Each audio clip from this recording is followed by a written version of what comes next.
안녕하세요. 김호준입니다. 북한의 ICBM급 미사일 발사에 대해 미국 정부, 미국 언론, 전문가들이 이구동성으로 해결책으로 생각하는 것이 중국을 통한 북한에 대한 압력입니다. 중국산 철광 관세부과 같은 경제 제재와 대만의 무기 판매 확대까지 거론하며 중국에게 북한 제재에 즉각 동참하라고 연일 압박하고 있습니다. 하지만 중국의 반응은 냉담합니다. 중국 공산당 기관지 인민일보의 자매지로 중국 공산당이 하고 싶은 말을 보다 대중적으로 거침없이 풀어내는 환구시보는 트럼프 대통령이 중국이 쉽게 북핵 문제를 풀 수 있다고 한 주장에 대해 북한이 핵 개발을 결심했고 미국의 군사적 압력이 통하지 않는데 중국 제재로 어떻게 북핵을 해결하며 북핵에 대해 아무것도 모르는 풋내기나 할 말이라고 받아쳤습니다.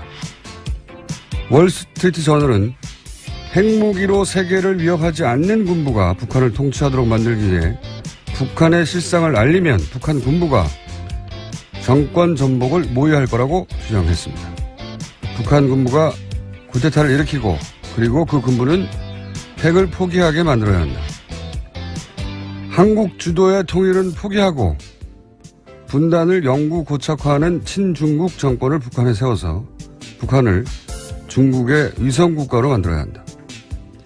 이런 미국의 구상을 아이디어를 지켜보고 있자면 미국에게 우리는 우리에게 시리아처럼 아주 멀고 먼 지도상의 존재라는 걸 다시 한번 절감합니다.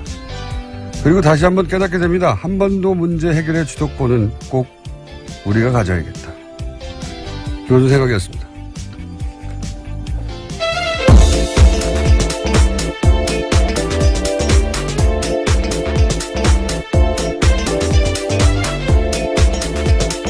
시사인의 김은지입니다. 요즘 이 북한 미사일 관련해가지고 미국의 기사와 뭐 인터뷰가 쏟아져요, 보면. 그래서 그거 이렇게 보고 있으면, 왜냐면 미국 동부까지 이제 ICBM의 사거리가 그렇죠. 확대돼서 미국 동부는 이제 미국 전역을 커버하는 거잖아요. 예. 뉴욕까지 날아간다. 뭐 이런 얘기가 나오니까 굉장히 많은 뭐 사설이나 또 전 정부 인사의 인터뷰가 나오거든요. 우리 입장에서 보면 현실성이 너무 없어요. 예를 들어서 비밀 작전으로 김정을 포함해서 북한 수뇌부를 제거해야 한다. 할 수 있으면 진작에 했겠죠. 예. 1953년 이래로 지금 거의 70년 가까이 되는데 할 수 있으면 진작에 했겠죠. 북한 실상을 북한 주민에게 알리고 그러면 이제 북한 주민이 동의한다는 거예요. 그리고 또 북한 군부가 이렇게 가면 북핵 때문에 세계의 제재와 압박이 너무 강하기 때문에 큰일 난다 생각을 해서 김정은을 제거하고 우태타를 한다. 우태타를 하고 나서 그 군부는 북핵 때문에 이런 어려움에 처했으니 북핵을 포기한다는 시나리오예요. 예. 이걸 무려 월스트리트 저널이 사설로 주장을 했고. 그러니까 북한 주민이 북한 시장을 몰라서 그런 거니까 그걸 알려주면 내부에서 구태타가 일어날 거다. 이런 시나리오거든요. 과거에 보면 70년대 이럴 때 미국에 대항하는 혹은 뭐 친미적이지 않은 정권 전복하는 모델들 그런 걸 떠올리는 것 같아요. 과거에 그런 사례가 몇 차례 있었죠. 예. 아랍이나 혹은 남미 지역에서. 이게 이제 70년대, 80년대 이런 국가들을 상대로 그런 적이 있었는데 그러고 나서 그 나라들은 난장판이 됐죠. 근데 이런 얘기들 다 영화가 됐거든요, 대부분. 사설을 쓴 사람들이 영화를 너무 많이 본 게 아닌가. 그래서 그런 기사를 읽을 때마다 드는 생각이 그만큼 잘 모른다라고 느껴지는. 잘 모르는 거죠. 잘 북한 몰라요. 상황도 모르고 전반적으로 모른다라는 느낌을 줄 수밖에 없습니다. 모르는 거죠. 모르니까 이제 영화에서 본 것 너무 멀리 있는 것이고 우리가 시리아의 내부 사정을 어떻게 합니까? 시리아 문제를 해결하라고 하면 우리나라의 조선일보가 기사를 쓰면 무슨 대단한 기사가 나오겠어요, 사설이. 시리아 문제는 이렇게 해결하십시오라고.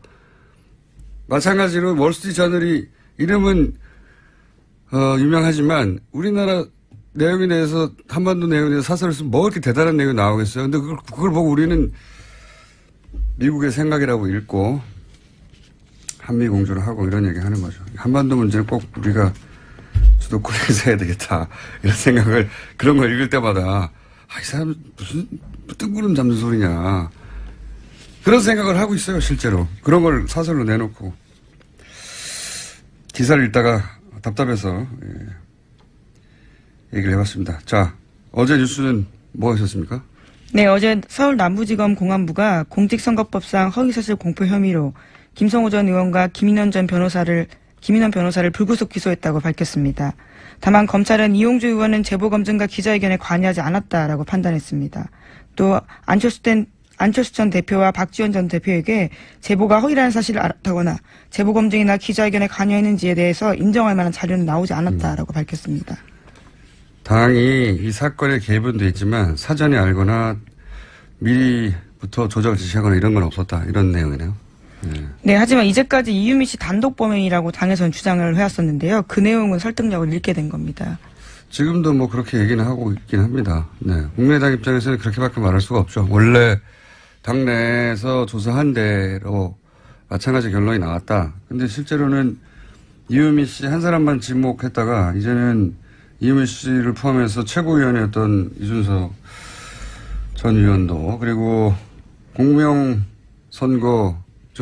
네, 공명선거 추진단 수석 부단장 두 사람이 기소된 겁니다. 당 중앙조직이 구속 또는 기소됐기 때문에 이유미 씨 단독 범행이다라고 계속 프레임을 얘기하지만 그렇지는 않은 건데 여하간 박지원 안철수 전 후보 전 대표로부터의 지시나 현역 의원의 사전 개입은 없었다라는 게 수사 현재까지 결론입니다. 자, 다만 아직 해소되지 않은 것은 개인적으로 계속 궁금했는데 이유미 씨 개인이 어떻게 전 정권의 시민사회 수석의 자녀가 무슨 직업을 가지고 있고 나이가 어떻게 되고 이런 얘기를 줄줄 썼단 말이죠. 정보의 습득 과정 말씀하시는 거죠? 네, 그 과정이 여전히 나오지 않고 있는데 여전히 궁금합니다. 예. 그 이유미 씨라고 하는 개인이 알 수 없는 내용이었는데 분명히 예. 그 외에도 알 수 없는 내용이 몇 가지 포함되어 있었는데 이런 정보는 어떻게 취득했는가 누가 줬는가를 따라 올라가다 보면 사건의 실체 일부 지시자의 일부가 드러날 거라고 생각하는데 그 부분이 없습니다. 현재. 자 다음 뉴스 넘어가기 전에 또 생각났네요. 미국에서 그런 얘기도 해요. 예. 이제 분단, 그러니까 오랜 동안 한반도 정책은 남한이 미국과 가까운 남한이 조처가 돼서 통일을 한다. 이것도 이게 이제 미국의 정책이긴 했는데 이번에는 그거 포기해야 한다. 분단은 어쩔 수 없고 북한은 중국에 줘야 한다. 이런 식의 주장이 나와요. 사설에서요? 그러니까 표현은 다르지만 친중국 정권을 설립해서 그러니까 분단을 포기하고, 그러니까 통일은 포기하고, 우리한테는 무슨 소리야, 자기들 마음대로, 라고 생각할 수밖에 없는 시나리오들을 자기들 막 그리고 있어요. 그러니까 분단은 할 수 없다, 이제. 통일은 포기하고, 북한 부분을 중국이 통제하면 가능하지 않냐, 이런 얘기입니다. 예. 말도 안 되는 소리를 자기들 마음대로 그리고 있어요. 다음 뉴스는요? 네, 이재용 삼성전자 부회장 재판 소식 전해드리겠습니다. 이번 주에 계속해서 재판이 있는데요. 어제 함께 재판을 받고 있는 황성수 전 삼성전자 전무의 피고인 신문이 있었습니다. 그는 박영수 특검팀이 최순실에 대해서 들은 이야기가 뭐냐라고 묻자 대통령과 굉장히 가깝다, 조심해야 할 인물이다 정도 기억난다고 답했습니다. 또 특검팀은 황 전 전무에게 정유라 씨의 승마 훈련과 관련해서 최순실 씨 쪽에서 요구한 것이 많이 있다 이렇게 대답하기도 했습니다. 최순실 씨의 압박 때문에 지원한 것이지, 예, 박근혜 대통령과 이재용 부회장의 거래의 결과가 아니다. 이런 말을 하는 거죠. 네, 그런 기조를 갑자기 유지하기 시작했습니다. 네.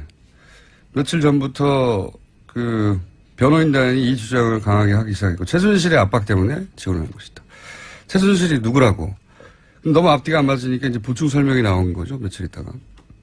앞뒤를 맞추는 증언이라고 봅니다. 대통령과 가깝기 때문에 조심해야 할 인물이라고.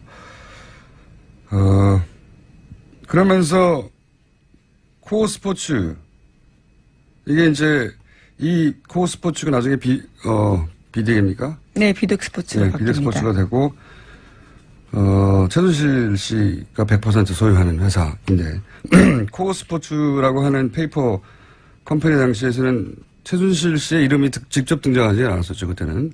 그래서 코어 스포츠는 최순실 씨하고 상관없다고, 전혀 관계없다고 생각했다는 거 아닙니까? 예, 삼성이 독일 정유라의 승마 지원을 할 때 계약했던 회사거든요. 거기에 대해서 최순실 씨와 관련이 있다는 생각을 전혀 한 바 없다라는 진술도 했습니다. 이게 말도 안 되는 게 삼성이 수백억을 지원하는데 계약하는 회사 주인 누군지 안 알아봤다는 얘기잖아요. 이게 말이 됩니까? 생긴 지 얼마 안 되는 회사가 덥석 수백억 계약을 독일까지 날아가서 계약을 해요.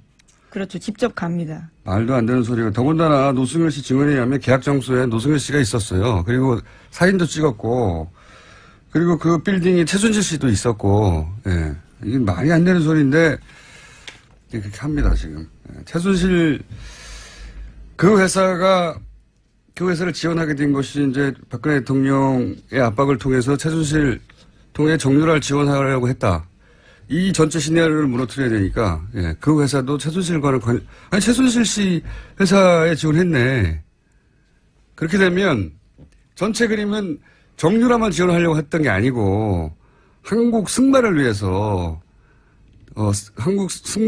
지원을 했는데 이 구조잖아요. 예, 그러기엔 너무 부실한 게요. 바로 계약 하루 전날 회사 꼴이 만들어지거든요. 그렇게 부실한 회사를 삼성같이 큰 회사에서 승마를 지원하기 위해서 했다라는 게. 게다가 그 회사가 누구 회사인지도 모르고 말도 안 되는 소리를. 최순실 씨는 그 빌딩에 있고 노승일 씨가 와서 사진 찍고 말이 됩니까? 근데 이렇게 말하는 이유가, 아니, 그러면, 대한민국 승마를 위해서라면, 그런 회사하고 계약하거나, 승마협회하고 계약하면 되지. 혹은 그런 스포츠 단과 계약하면 되지. 왜 최순실 회사하고 계약을 했어? 금방 생긴. 이 말을 들을까봐 최순실 회사인지 몰랐다고 하는 거죠. 말이 안 되는 소리인데, 과감하게 합니다. 예. 자, 이런 얘기가 오갔고요. 자, 다음 뉴스는요? 네, 어제 또 특검은 박상진 전 사장의 피고인 신문 과정에서 그의 피의자 신문 조서도 꺼내들었습니다. 피의자 신문 조서 내용을 보면요. 2015년 7월 25일에 박근혜 전 대통령과 이재용 부회장의 독대 직후에 이 부회장이 삼성 수뇌부들을 소집해서 박근혜 전 대통령에게 실책당했다라는 이야기를 했다고 합니다.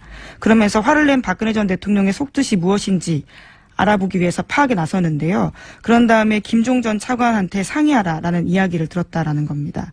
거기에 대해서 왜 김종 전 차관에게 상의했냐라고 물어보자 검찰에서는 정유라 씨 관련된 상황을 업데이트해주기 위해서다라고 답을 했었는데요. 어제 갑자기 재판에 와서는 그런 답이 잘못됐다라면서 조서의 내용을 부인했다고 합니다.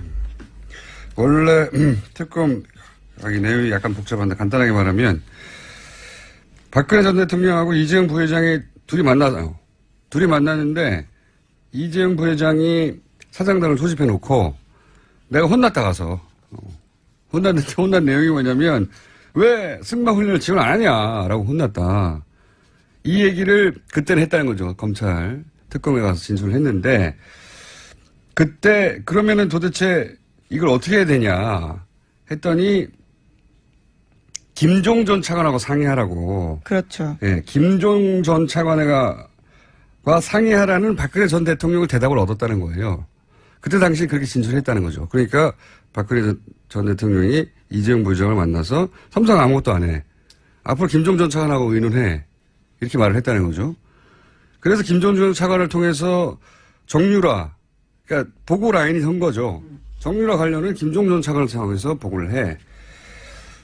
이런 이야기가 그때 오갔다라고 한 거를 부인한 겁니다. 예, 특검에서는 그러한 진술을 했는데 법정에 와서는 그 말을 뒤집은 겁니다. 네, 왜냐하면 이 내용도 앞에 얘기한 것처럼 결국은 정유라 지원하려고 이 말하는 걸 한 거 아니냐.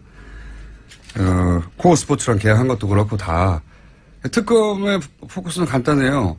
대통령 만난 다음에 대통령이 지원하라고 하니까 정유라를 지원하기 위해서 이 모든 일을 벌인 게 아니냐. 삼성은 아니다. 우리는 승마를 위해서 한 것이고 그 회사도 최순실과 관련인지도 몰랐다. 이런 얘기를 하고 있는 겁니다. 그렇게 부딪히고 있어요. 자, 그런 게 진행 중입니다. 다음 뉴스는요? 네, 청와대 캐비닛 문건 관련된 소식 전해드리겠습니다. 박근혜 정부 문건 중에서 삼성물산 합병안에 대한 국민연금 의결권 행사 방향이라는 문건 나왔다라고 전해드린 바가 있는데요. 어제 JTBC가 관련된 문건 내용을 좀 자세하게 보도했습니다. 관련 문건에는 삼성그룹의 지배구조 개편과 직결된 사안이다라면서 투자 수익률 차원에서만 접근해도 되는 것인지 라는 내용이 적혀 있다고 합니다. 뿐만 아니라 비판단체들은 삼성 경영 승계를 위해서 주주이익을 철저히 무시하고 있고 방찬 정보에도 문제가 있다고 비판한다면서 비판단체들에 대한 이야기도 쓰여 있었습니다. 이게 이제 그 특검이 수사하고 그린 구조에 따르면 이게 박근혜 전 대통령 쪽에서 삼성에 준 선물인 거죠. 예. 말하자면. 삼성에 준 선물. 이 내용상으로 보면, 결국은 투자 수익률만 봐서는 되냐. 그렇죠. 그러니까 국민연금이 손해를 보더라도, 예. 손해를 보더라도 이 문제가 삼성 지배구조. 그게 승계 문제죠. 아버지가 아들한테 재산 물려주려는 거 아닙니까? 그 문제를 해결하기 위해서 국민연금이 손해를 보더라도 움직여야 되는 거 아니냐. 이런 내용이죠. 요약하면. 원래는 박근혜 대통령은 국민연금의 의결권이 행사된 것은 국가경제를 위해서 정책 판단을 한 것이다.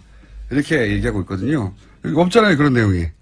국가경제를 위해서가 아니라 삼성 지배구조 얘기가 나오고 이게 이제 투자 수익률만 봐서는 되느냐. 손해봐도 밀어줘라. 요약하면. 그런 문건이죠. 자. 저는 이거보다 더 재밌는 것은 이건 계속해서 나왔던 이야기 연장인데 좀 구체적으로 나왔을 뿐. 그 문건을 작성한 사람이 어디로 갔느냐. 네, 그렇죠. 어제 관련해서 JTBC가 그것까지 보도를 했는데요.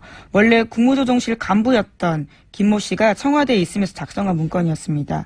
그런데 그런 다음 2016년 1월 달에 민간근로휴직 제도를 이용해서 휴직을 한 다음에 삼성생명으로 갔다고 합니다. 그러니까 저는 이게 참 대단하다고 보는 게 삼성이. 이 문건 작성한 사람이 삼성으로 간 거거든요. 예. 애초에 삼성맨을 거기다 꽂은 다음에 그걸 그렇게 작성하게 만들고 삼성으로 데려와서 소위 관리를 한 것일까? 아니면 거기 있는 사람을 이렇게 만든 다음에 삼성으로 데려온 것일까? 모르겠는데 이 정도면 전자에 더 가깝지 않을까? 원래부터 삼성맨을 그쪽으로 인사를 내도록. 왜냐하면 국정원의 고위 간부하고 그 감사원에 대해서 사무총장 인사를 개입한 적이 있습니다. 그 사람 안 돼 해서 결국 삼성 관련 인사하도록 만들었잖아요. 삼성에서. 이 정도도 못하겠나 싶어요. 그 보면. 예. 그러니까 삼성 사람이 삼성 관련 문건 작성하고 청와대 내에 삼성 다시 가는 거라는 겁니다. 훌륭하지 않습니까? 놀랍습니다. 그런 뉴스가 새로 나왔어요. 네. 게다가 1년 있다가 다시 또 국무조정실로 돌아왔어요. 네, 현재도 거기서 근무하고 있습니다. 훌륭합니다. 자,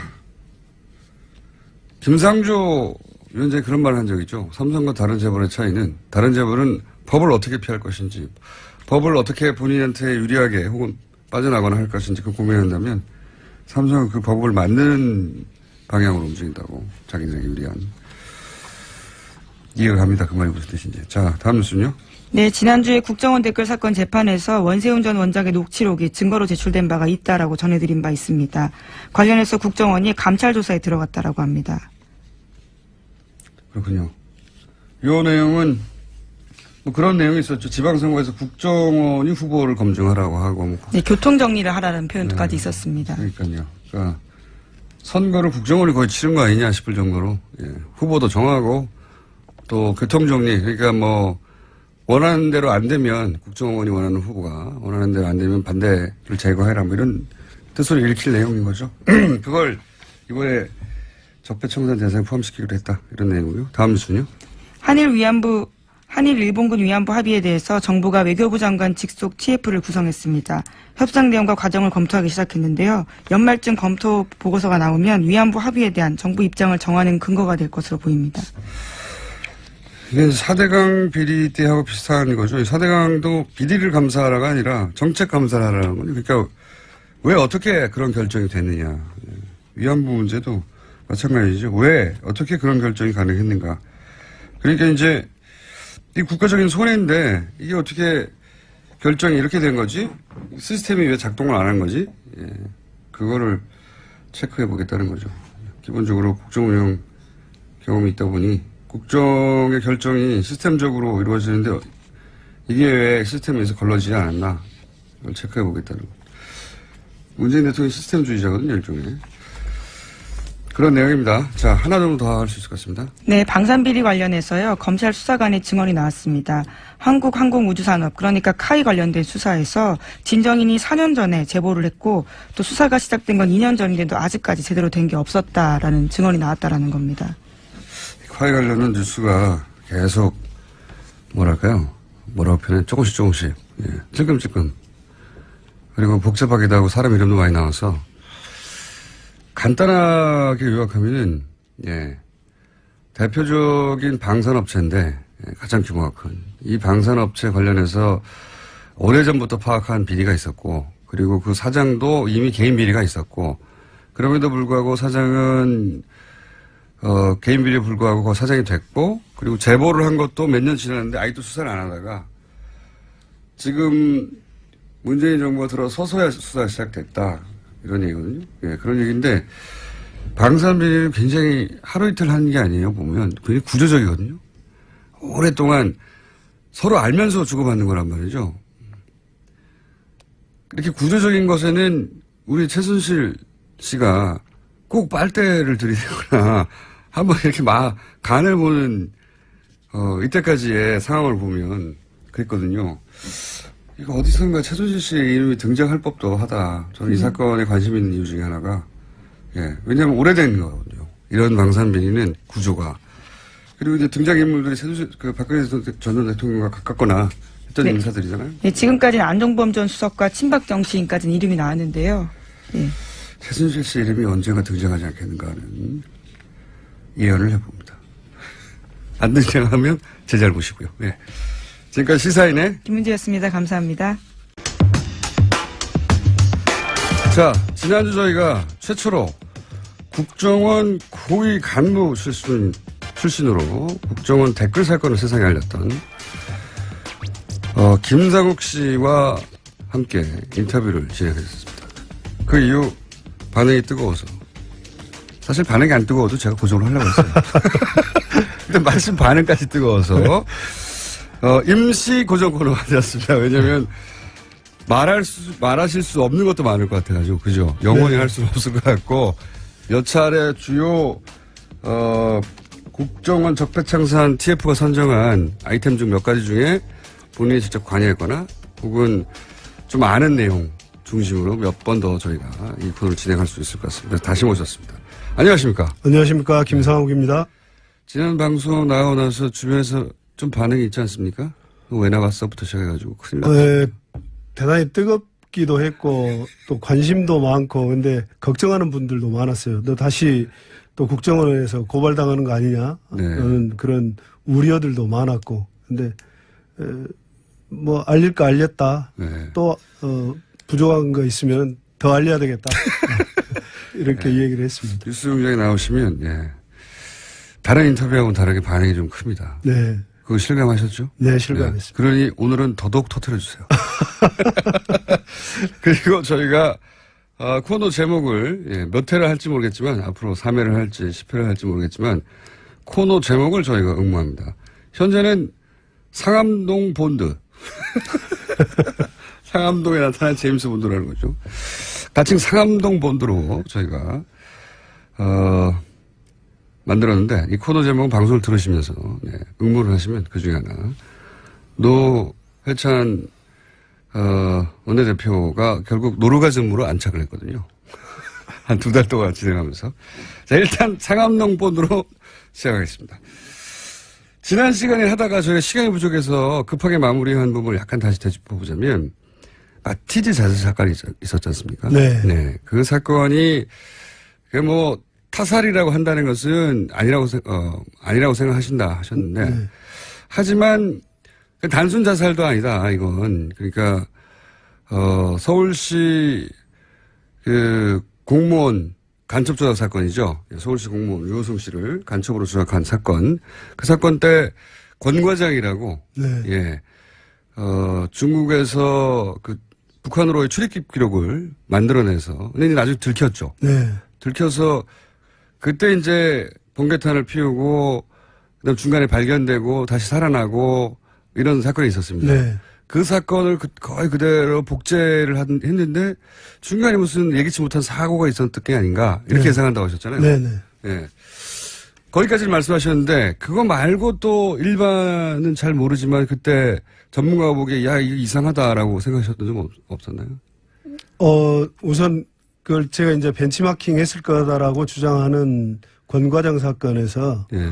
권 과장이 그 일산화탄소 중독으로 인해서 예. 단기 기억 상실증에 걸렸다. 네. 그래서 그 부분만 기억나지 않는다라고 했거든요. 그래서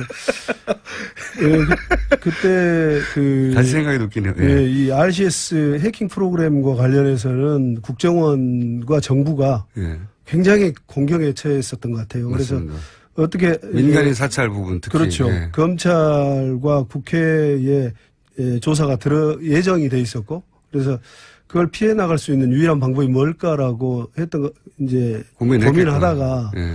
그걸 기획을 했던 것 같은데 유사한 방법으로 빠져나갈 것을 왜냐하면 성공했거든요. 공과적 그렇죠. 케이스는 예. 들어가서 병원에 들어가서 외부 출입이 안 되는 곳에서 한 달 지났더니 가라앉아 버렸어요. 네. 그런데 이제 거기를 보면 이제 유서도 우선 굉장히 부자연스러웠을 뿐만 아니라 국정원 직원들이 예전에는 스마트폰이 없었어요. 근데 스마트폰을 갖도록 하면서 전부 그 해킹 프로그램이 깔렸습니다. 일종의 스파이웨어인데. 아, 국정원 직원들이 쓰는 스마트폰은 반드시 해킹을 할 수 있게. 그래서 스파이웨어가 깔려 있어요. 예, 그래서 MDM이라는 일종의 스파이웨어가 깔려 있는데 그러면은 직원들이 무슨 일을 어디에 있는지 거의 내용도 확인할 수 있을 정도라고 그래요. 그러면 위치 파악도 되고. 그렇죠. 위치 파악은 뭐 기본이죠. 기본이죠. 그래서 본인이 어디에 있는지 당시 그 임 과장이 어디에 있는지 충분히 알 수 있는 상황이었고 그런데 사고 이후에 처리 과정을 보면 부인이 무슨 119에 신고를 했다가 취소를 했다가 그렇죠. 예. 경찰에 신고했다가 그렇죠. 경찰에 했다가 또 취소를 하고 무슨 감사관실 얘기를 하고 근데 감사관실보다는 감사관실은 업무를 체크하는 데고 복무기강이나 사고에 대해서는 감찰실이 나서게 돼 있거든요. 그래서 아마 이제 감찰실이 이미 다 확인을 하고 있었을 것이다. 위치 자체를. 위치를 확인을 하고 있었을 것이고 근데 그게 정확한 위치를 잡고 있는 건 아닙니다. 그러니까 대략의 위치. 예, 대략 반경 어느 정도의 위치를 잡고 있어서 그걸 찾는 과정, 그 다음에 사전에 약속된 그런 부분이 본인이 생존에 있어야만 할 수 있는 부분인데 아마 사고로 이어지면서 그런 그 초동 조치가 이루어지지 않아서 결국은 고인이 아주 그 목숨을 잃는 그런 사고가 된 것 같다. 그러니까 기본적으로 스파이웨어가 깔려 있기 때문에 국정원 직원이 어디에 있는지는 국정원이 가장 먼저 아는데 그렇죠. 그렇죠. 예, 그런 말씀을 하신 거고. 그런데 국정원에서 부인한테 전화해서 어디 신고하라고 하고 한 과정의 시간이 굉장히 오래 걸렸잖아요. 네. 결국 발견되는 게 11시 이후니까요. 11시 반인가. 그게 이제 국정원이 119에 신고하라고 하고 경찰에 신고하고 취소하고 하는 과정 전체가 필요 없었다는 말은 그렇죠. 하나 있죠. 예. 불필요한 과정이었죠. 그거는 뭐 제가 표현하자면 하나의 쇼였던 거고 그런데 이제 그게 너무 지체되면서 혹시 중간에 조치가 이루어져야 되는데 조치가 안 돼서 사망한 게 아닌가 이렇게 주장하신다는 거죠. 일단 거기까지 알겠습니다. 자, 지난 시간 댓글 사건 관련해서 마무리를 해보자면 원세훈 전 국정원장이 심리전단, 이게 심리전단이 벌어진 일이잖아요. 심리전단이 무슨 일을 하는지 몰랐다고 주장했거든요. 국정원장이 심리전단이 무슨 일을 하는지 모를 수가 있나요? 모를 수 없죠. 전혀 심리전단이 무슨 일을 하는지 또 다른 부서가 어떤 부서가 무슨 일을 하는지 직원 개개인이 구체적으로 무슨 일을 하는지는 모르겠지만 심리전단 당시 심리전단 같은 경우는 특수 목적을 가지고 예. 활동을 했단 말이에요. 대통령 선거에 개입한 거죠. 그렇죠. 지금. 예. 불법을 저지르고 있었는데 다 드러난 그 원장님 지시 및 강조 말씀에 드러났듯이 본인이 지시를 하고 했는데 몰랐다는 건 말이 안 되죠. 그리고 이런 일을 할 때는 사람도 우리 예산도 많이 쓰지 않습니까? 그렇죠. 외부의 협조자도 활용을 하게 돼 있고 예산도 많이 사용을 하고 뭐 예산 결제 당연히 해야 되는 거고 활동에 대한 결과물을 보고하게 돼 있습니다. 그런데 약 70여 명, 78명이 움직이면서 하고 있는 업무를 예. 보고하지 않았다면 그건 직무유기죠. 예. 그래서 전부 보고 받고 했을 것이기 때문에 원세훈 원장이 몰랐다는 것은 예. 전혀 말이 되지 않는다. 국정원의 특성상 말이 안 되는 것이다. 네. 예. 그러면은 이건 어떻습니까?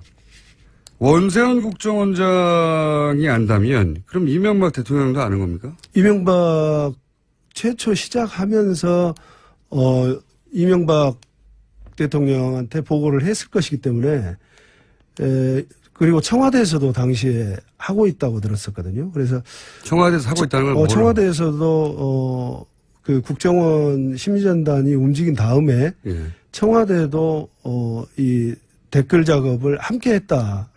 그래서 국정원만 한 게 아니라 청와대 내 조직도 나름의 댓글 작업을 또 했다. 그렇게 알고 있고 그다음에 우리 공장장님이 또 확인하셨잖아요. 그 네네. 시발단인가. 시발단지. 그거 보면은 총체적으로 하고 있는데. 그렇죠. 외부 조직에서도 하고 있어요. 예, 시발단이라는 것은. 그걸 정보기관에서 한 것을 더군다나 이제 외부에서 하는 것들은 대통령이 보고를 안 받을 수도 있겠어요. 근데 국정원 직원이 하고 공조직에서 했던 것을 대통령이 몰랐다는 것은 말이 되지 않고 대통령에게 충분히 보고도 하고 생색도 내고 그랬을 거로 보입니다. 국정원장은 원래 독대해가지고 여러 가지 보고를 하지 않습니까? 그렇죠. 예. 그리고 국정원이라는 게 대통령 기관이잖아요. 예. 대통령 직속기관이죠. 예. 대통령 직속기관. 어느 곳에도 소속되어 있지 않는 직속기관인데 예. 국정원장이 알았으면 당연히 대통령한테 활동 내역을 보고하는 것이 예. 대통령 이 사건을 맨 처음에 제가 2011년 5월쯤부터 시작을 했는데 당시에 저에게 얘기를 했던 그 직원이 그런 얘기를 합니다. 이 댓글을 막지 못하면 대통령 선거는 진다. 무조건 진다. 그래서 댓글이 그렇게 파괴력이 있을까라는 생각을 했어요. 근데 뒤에 아주 큰 그림을 그리고 있는 것 같은 질 수밖에 없다. 이건 꼭 막으셔야 된다. 그런 얘기를 해요. 근데 그런다면 그 큰 그림 속에 큰 그림의 정점에 이명박이 없다면은 대선을 이명박이 주도하지 않는 차기 대선이 있을 수 없죠. 2011년 5월 달에 처음 들었을 때부터 단순히 게시판에 댓글 다는 게 아니라 큰 그림의 일부다, 이게. 예. 2011년 5월에 2012년 5월. 12년 5월. 예. 대선이 있던 해. 예.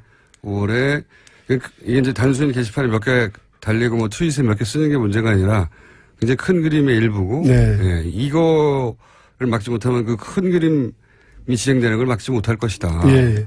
그리고 이제 지금 그 적폐청산 TF에서 그 조사 목록으로 넣어놓은 좌익 교수 사건. 네, 좌익 교수 사건. 국정원 직원이었던. 그렇죠. 네. 국정원 직원이었고. 특정된 사람이죠, 이번에. 예, 어떤 사람들은 그 유모 씨라는 사람인데 어떤 사람들은 그걸 직원의 개인의 일탈이다. 네. 또 그래서 사법부에서도 선거 전과 선거 이후에도 지속적으로 야당 정치인을 비방하고 있는 것으로 봐서 네. 뭐 정치에 평소 관여하지 않았다. 그렇게 평소에 이렇게 그런 얘기를 하는데 사람이다. 사실은 그 수사국 직원이에요. 대공수사국 직원이고 네.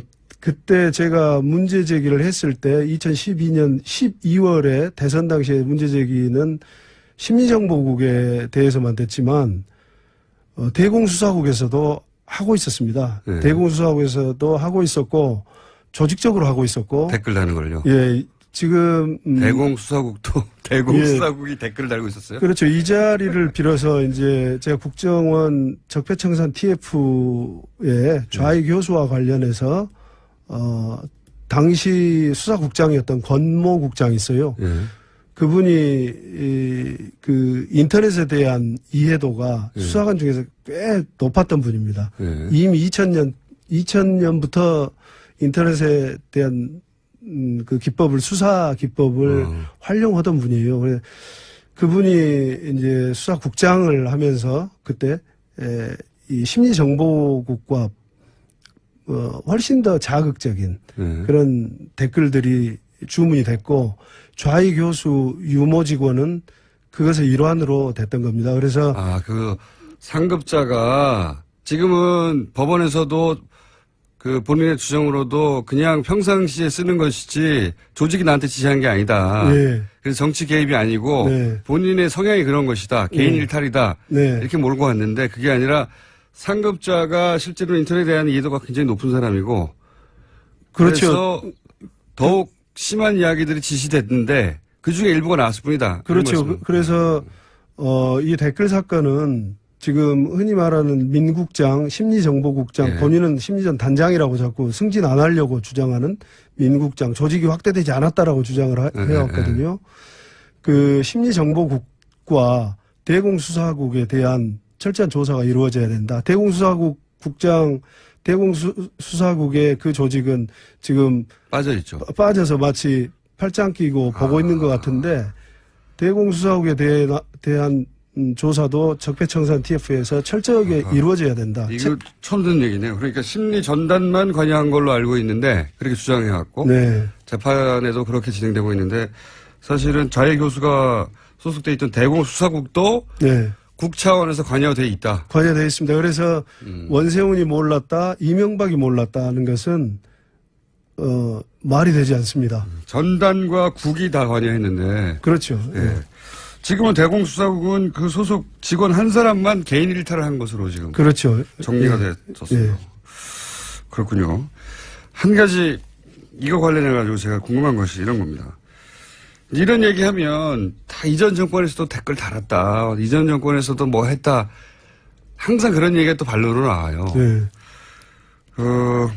근데 이전 정권이라고 하면 아마도 김대중 노무현 정권 시절을 얘기하는 것 같은데 김대중 노무현 정권 시절은 계셨고 처음 입사한 게 노태우 정부. 네, 오래되셨군요. 네. 노태우, 김영삼, 김대중, 노무현, 이명박 이렇게 겪으신 거 아닙니까? 예. 길게 겪으셨네요. 그러면은 그 안기부가 국정원이 되는 과정도 지켜보셨을 것이고. 그렇죠. 예. 그리고 이제 10년 동안 그 진보적 정권에서 다시 보수 정권으로 넘어가는 과정도 지켜보셨고. 네. 이 소위 이제 바로 직전 예를 들어서 노무현 정권 때 댓글 작업이 있었어요? DJ 노무현 정부 때 댓글 작업은 없었습니다. 그런 대북 심리전이라는 것은 네. 지금 이제 방송으로 밝히기에는 정말 원세훈 원장이나 이번 댓글 사건을 저질렀던 사람들이 명분으로 핑계거리로 내세우고 있는 고유한 의미의 심리전. 네.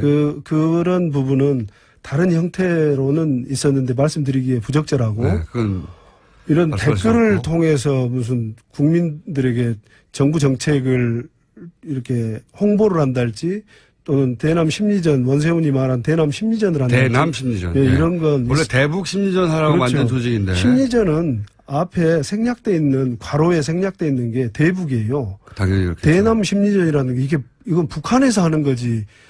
남한에서 왜 대남 심리전을 합니까? 그렇죠. 예. 예. 그래서 좀 말이 안 되는 거죠. 참여정부 이전까지 없었던 일을 이명박 정부에서 개척해서 시작한 겁니다. 대남. 예. 북한을 상대로 해야 돼. 그리고 북한을 상대로 하라고 훈련된 요원들이 이제 자국민을 상대로 심리전을 벌인 거 아닙니까? 그렇죠. 예, 그 기술을 가지고. 네. 그런 걸 한 거고요. 이건 어떻습니까? 노태우 정부, 김영삼 정부, 김대중 정부, 노무현 정부, 다시 이명박 정부 쭉 겪으면서 정부, 그러니까 국정원 안기부에 계셨으니까 이게 차이를 보셨을 거 아닙니까? 네. 정부가 안기부 혹은 국정원을 다루는 방식의 차이도 있었을 것이고. 네. 관두기, 그러니까 이명박 시절에 관두고 그 직전에 노무현이니까 일단 그 두 개만 비교해 보자면 그리고 뭐 그 이전 정권도 비교해 보자면 어떻습니까? 어떤 차이가 있습니까? 느끼시기에. 예, 우선 이제, 노태우 YS 때까지는 군인 같았어요, 저희들이. 약간 아하. 군인과 같은 상명하복이 굉장히 엄격한 네. 조직이었고, 그 다음에 DJ가 들어서면서, 국정원이 됐죠. 예, 이제 국정원으로 변화되면서, 산업 스파이 같은 국익 보호 활동을 좀 하는 게 좋겠다. 이런 말씀을 하셔서 업무가 전환이 됐었고. 정치에서 살지 말고. 예, 그렇죠. 산업 스파이 잡아라. 예. 예. 그다음에 이제 노무현 대통령께서는 오셔서 이제 직원들과 대화도 해주시고 하면서 독대 보고도 대면 보고 원장 대면 보고도 안 하셨죠. 네. 그래서 안 받으시면서 직원들이 굉장히 민주화됐다라는 생각을 하고 살았었어요. 그랬는데 이명박 정부 들어서면서 굉장히 큰 변화를 겪습니다. 그래서 그게 특히 원세훈 원장이 오고 나서 직원들 간에 서로 굉장히 불신이 팽배해요. 불신이요? 하급 직원이 상급 직원을 다른 단위에 고발을 하고 이제 고변을 하는 거죠. 저 술자리에 있었던 일들을 술자리에서는 없는 데서 나라님도 요구한다고 그러는데 뭐 원장이나 이명박 대통령에 대해서 뭐 술자리에서 농담도 할 수 있고 네. 불평불만도 할 수 있고 그런데 그런 것이 자신의 지휘하에 있는 직원임에도 불구하고 그 직원이 하급 직원이 감찰실에 네, 소위 찌른다고 하죠. 갖다 찌르고 그런. 아, 그러니까 지금 말씀을 요약하면 노무현 정부 시절에는 뭐 상호 토론도 하고 막 그랬는데. 그렇죠. 이명박 정권 들었으면서 싹 바뀌어가지고 다시 국정원 직원끼리 서로 감시하는 그런 분위기가 만들었다는 겁니다. 감시를 했는데 그게 완전히 파괴된 게 감시의 정도가 네. 하급 직원이 그 좀 전에 말씀드린 상명하복은 그만두고 자기가 관할하는 직원인데도 그렇죠. 뭐 무슨 6급 직원이 3급 간부의 사적인 자리에서 있었던 얘기를 찔러가지고 찔른다 할지 또 동료의 5호 담당자 아닙니까? 5호 담당자. 5호 담당자. 북한의 5호 담당자 그렇죠. 아니에요? 상호 감시? 그래서 아마 대남 심리전을 하지 않았을까 싶어요. 재밌네요.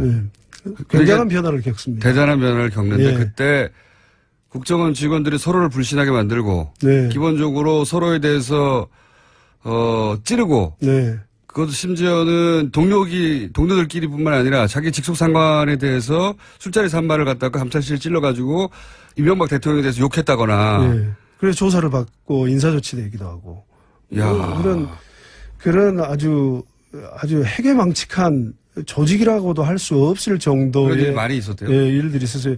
그걸 정상적인 사고를 하고 있던 우리 국정원 후배 직원들이 얼마나 가슴이 아팠겠습니까? 이 자리를 빌어서 위로를. 그 예를 들어 그 전에 노태우, 김영삼 그거 쭉 겪으셨던 그 시절에는 없던 얘기예요? 없던 얘기죠. 그럴 수 없죠.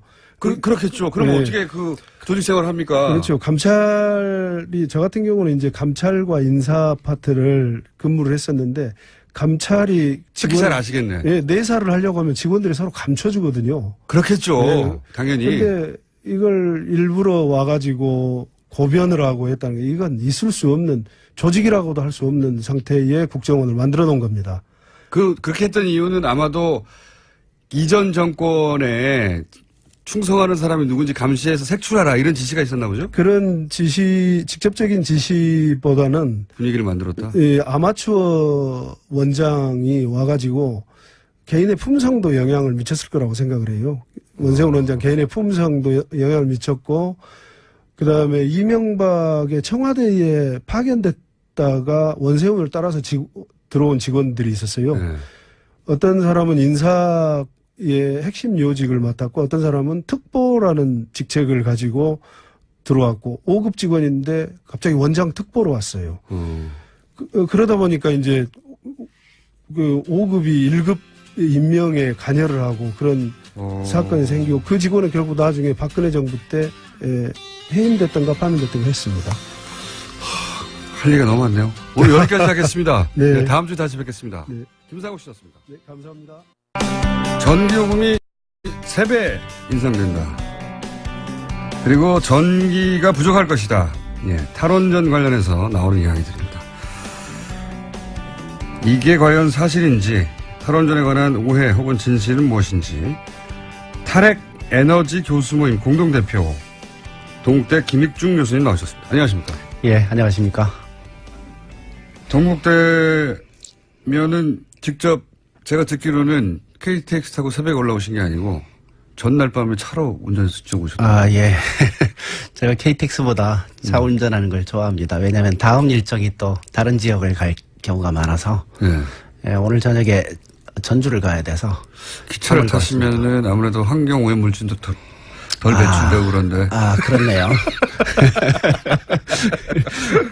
게다가 의학을 전공하셨는데 어떻게 탈핵에 관심을 가지셨어요? 경주에 있어요. 동국대 의대가. 네. 경주에 원전 6개 있고요. 아, 방패장도 있고. 그렇죠. 그래서 방패장 때문에 처음 관심 갖게 된 겁니다. 의학적 관점에서 가지게 되셨고. 그리고 하다 보니까 또 이게 의학하고 관련이 있더라고요. 원자력 안전이라는 게 피폭량으로 그렇죠. 계산을 하더라고요. 보통 원전 전문가들은 대부분 그 원자력을 전공했거나 아니면은 그렇죠. 이제 건설 부분에 이제 전문가들인데 예. 사실은 우리가 이 탈원전 얘기하는 것도 결국은 이 안전, 인간의 생명과 관련된 얘기이기 때문에 그렇죠. 걱정을 하는 거잖아요. 예. 한번 조금이라도 잘못되면은 끝장나니까요. 예. 그러니까 방사선이 이제 인체에 영향이 없으면 원자력은 진짜 안전한 거예요. 그렇겠죠. 근데 방사선 한번 쬐면 뭐, 예. 그렇죠. 사람이 피폭되면 저는 그 피폭량에 따라 다르긴 하지만 그게 피폭이 되면 그래도 평생 살긴 사는데 몸이 불편해진다. 이렇게 처음에 생각했는데 그게 아니라 사망에 바로 피폭량에 따라. 많이 쪼이면 사망하죠. 그러니까요. 적게 쪼이면은 적게 위험하고. 그래서 하여튼 그 암하고 유전병은 바로 정비례 관계에 있기 때문에 예, 가능하면 우리는 적게 쪼기 위해서 노력해야죠. 자, 그래서 의대 교수님이 원전 문제에 대해서 관심을 가지기 시작했고 지금은 아예 교수 모임, 탈핵 교수 모임의 공동대표십니다. 근데 제가 모신 이유는 의학적인 관점에서가 아니라 그것도 뭐 좀 이따 얘기하겠지만 이 탈핵 얘기를 하면 굉장히 큰 오해들이 있어요. 어떤 오해들이 있냐면 사실은 탈핵은 굉장히, 원전은 굉장히 전문 영역이다 보니까 탈핵? 그러면 원자력 발전소를 다 없앤다는 얘기네? 첫 번째 들은 생각. 예. 그거 다 없애버리면 전기 부족한 거 아니야? 전기 부족하면 전기요금 오르는 거 아니야? 그리고 그것도 탈핵? 그러면 원전 지금 있는 거 다 없애버린다는 얘기냐? 곧 뭐 이런 식으로 이해가 되거든요. 예, 예. 첫 번째 제가 드릴 질문은 뭐냐면 지금 있는 원전을 다 폐쇄한다는 겁니까? 그렇죠. 폐쇄하는데 언제 폐쇄한다는 겁니다. 60년에 걸쳐 천천히. 그 대목에 빠졌어요. 그 대목에. 2년에 한 개 정도씩 줄인다. 이렇게 보시면 되겠네요. 60년에 걸쳐서 천천히. 예. 예. 그래서 이 계획을 보면 2079년에 17년인데 79년에 가서 원전이 다 없어진다는 거잖아요. 근데 이제 사실은 처음에 공약할 때는 40년이었습니다. 40년이. 네, 근데 하도 이제 뭐 걱정들이 많으니까 60년으로 또 얘기를 하는데 40년도 길어요. 사실 별로 의미 없어요. 왜냐하면 이 정권 5년이거든요. 그래서 앞으로 8번 후에 대통령이 결정할 얘기를 그러니까요. 근데 지금은 탈원전으로 가자고 하는 큰 방향성을 제시가 있다는 거잖아요. 그렇죠. 예. 예. 이거를 마치 사실 지금 원전으로 먹고 사시는 분이 있다 하더라도 걱정하실 일이 없어요. 그렇죠. 60년 후입니다. 근데 이걸 자꾸 당장 벌어지는 일처럼 프레임을 짜서 공세를 취하고 있긴 해요. 예. 그러다 보니까 오해가 많거든요. 예, 예. 우선 이게 60년짜리 계획이라는 거 하나. 그러면 지금 멀쩡히 작동하는 거를 묻겠다는 건 아니죠. 그렇죠. 그러니까 지금 공약한 내용이 이겁니다. 신규 원전 새로 안 짓겠습니다. 라는 거. 새로 짓지는 않겠다는 거. 예. 그 다음에 지금 가동 중인 원전들은 수명이 다하면 연장하지 않고 스톱시키겠습니다. 이거거든요. 그러면 이제 정말로 한 2년에 한 개 정도씩 해서 서서히 줄어갑니다. 앞으로. 이제 그 사이에 대비하면 되는 거죠. 여기도 큰 오해가 있는 것 같아요. 왜냐하면은 탈원전 얘기하면 있는 거 다 문 닫는 거 아니냐는 생각들을 많이 하시는데 그게 아니라 이 원전이 수명이 다 했어요. 뭐 앞으로 2년 있으면 다 할 것도 있고 앞으로 60년 후에 다 할 것도 있는데 그러면 우리가 이제 인위적으로 수명을 연장했단 말이죠. 예. 그런데 그걸 하지 않고 그렇죠. 애초에 설계된 수명이 다 하면 그러면 닫겠다. 문을 닫겠다는 정책인 겁니다. 그리고 사실 지금 현재 원전 5개 건설 중입니다. 예. 그리고 화력발전소가 10개 이상 지금 건설 중이거든요. 그래서 아마 내년까지 해서 10개 이상이 완공될 거고 원전도 몇 년 내로 5개가 완공이 될 겁니다. 그러니까 이미 짓고 있는 것도 그렇죠. 그냥 완공되도록 가는 거고. 지금 현재도 이제 발전소가 많이 남아요. 그 사이에 너무 많이 지었습니다. 발전소를요? 그래서 이제 가동을 못하는 그런 형편까지 지금 와 있는 상황이거든요. 전기가 남아서 가동을 안 시키고 있어요? 네, 크게 보면 이제 우리나라 그 발전 설비가 100기가 정도 됩니다. 100기가. 원전 한 개가 1기가. 이 정도 된다고 보면 원전 100개 분량, 화력발전소도 보통 한 1기가 정도 되거든요. 그러니까 원전 100개 분량의 발전소가 있는데 평소에는 한 60개 분량 정도밖에 안 써요. 그러다가 여름 겨울에 피크가 오면 한 80개 정도 분량을 씁니다. 20개 정도 남는구나. 그래서 이제 20개 정도는 항상 남는 상황인데 지금 건설되는 거가 5년 내로 완공되는 것만 따져도 한 15개 정도가 더 추가가 되는 거거든요. 20개 남는 거에서 35개가 남는다. 예, 그래서 충분한 지금 여유가 있습니다. 거기다가 지금 이제 논란이 되고 있는 신고리 5, 6호기 건설 여부. 그거하고 짓고 있는 게 5년 후에 완공되는 거하고의 차이는 뭡니까? 그러니까 지금 5개 짓고 있는 것 중에서 3개는 거의 다 지었어요. 아, 다 지었기 때문에. 그래서 이거는 뭐 스톱하겠다는 얘기가 없는 거고. 근데 이제 신고리 5, 6호기는 한 20% 정도 지은 거거든요. 아직 초반이어서. 요거를 완공할지 말지 좀 논의하자 이런 얘기죠. 그래서 이게 완공 안 하는 걸로 되더라도 3개가 완공되고요. 여전히. 예. 이거를 완공시키려 하면 5개가 추가되는 거죠. 그래서 지금 전기 모자라는 거는 전혀 현재로서 걱정할 필요가 없고 거기다가 화력이 10개 이상 새로 완공되거든요. 그러면은 곧 전기 요금이 3배 인상된다는 주장은 전혀 근거가 없는 거네요. 네, 근거는 없는데 전기요금은 사실 정부가 결정합니다. 우리나라는 시장이 결정하지 않고요. 그렇죠. 전력거래소에서 얼마의 전기를 팔 거냐 이걸 정부가 결정합니다. 그리고 전기 재료들에 대한 세금 제도도 정부가 결정합니다. 지금 현재 우리 석탄하고 원자력이 싸잖아요. 그게 왜 그렇겠어요? 세금이 안 붙어요. 그러니까 우라늄하고 발전용 석탄에는 거의 세금이 안 붙습니다. 근데 석유하고 가스에는 엄청나게 붙잖아요. 그러니까 결국 그 세제가 여태까지 석탄하고 원자력을 키워왔다. 의도적으로 정책적으로 이렇게 보시면 되죠. 그래서 전기 가격은 정부가 세제하고 거래 가격을 결정하기 때문에 정부 의지에서 결정됩니다. 올릴 수도 있고 내릴 수도 있고. 전기는 당장 오는 안에도 지금 당장도 남지만 추가되는 것도 그 15개, 그러니까 하나 100개가 필요한데 이미 20개가 피크 때도 남고 있고 또 15개를 5년 이내에 완공하기 때문에 5년 이내에는 지금 기준으로는 늘어난다 하더라도 35개나 늘어나기 때문에 충분히 커버가 되고. 예, 그렇죠. 그래서 전기요금이 3배가 갑자기 인상된다든가 하는 거는 말이 안 된다. 예, 올릴 필요는 이제 전혀 없는 상황인데, 저는 좀 올려야 된다고 생각해요. 왜냐면 지금 전기요금이 싸니까, 산업용 같은 경우 중국보다 더 싸요. 그러다 보니까 전기 낭비 요인이 너무 많습니다. 산업용 전기가 너무 싼 거 아닙니까? 일반용도 싸고요. 농사용도 싸고요. 그래요?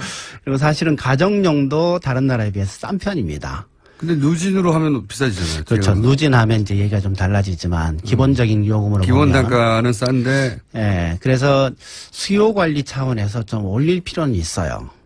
산업용 전기를 올리는 쪽으로 하죠. 가정용은 사실은 안 올려도 좀 됩니다. 왜냐하면 지금 충분히 비싸서가 아니고 그 사이 한 20년 정도 보면 가정용 전기는 사용이 늘질 않았습니다. 거의. 우리는 전기 더 많이 쓰는 것 같잖아요.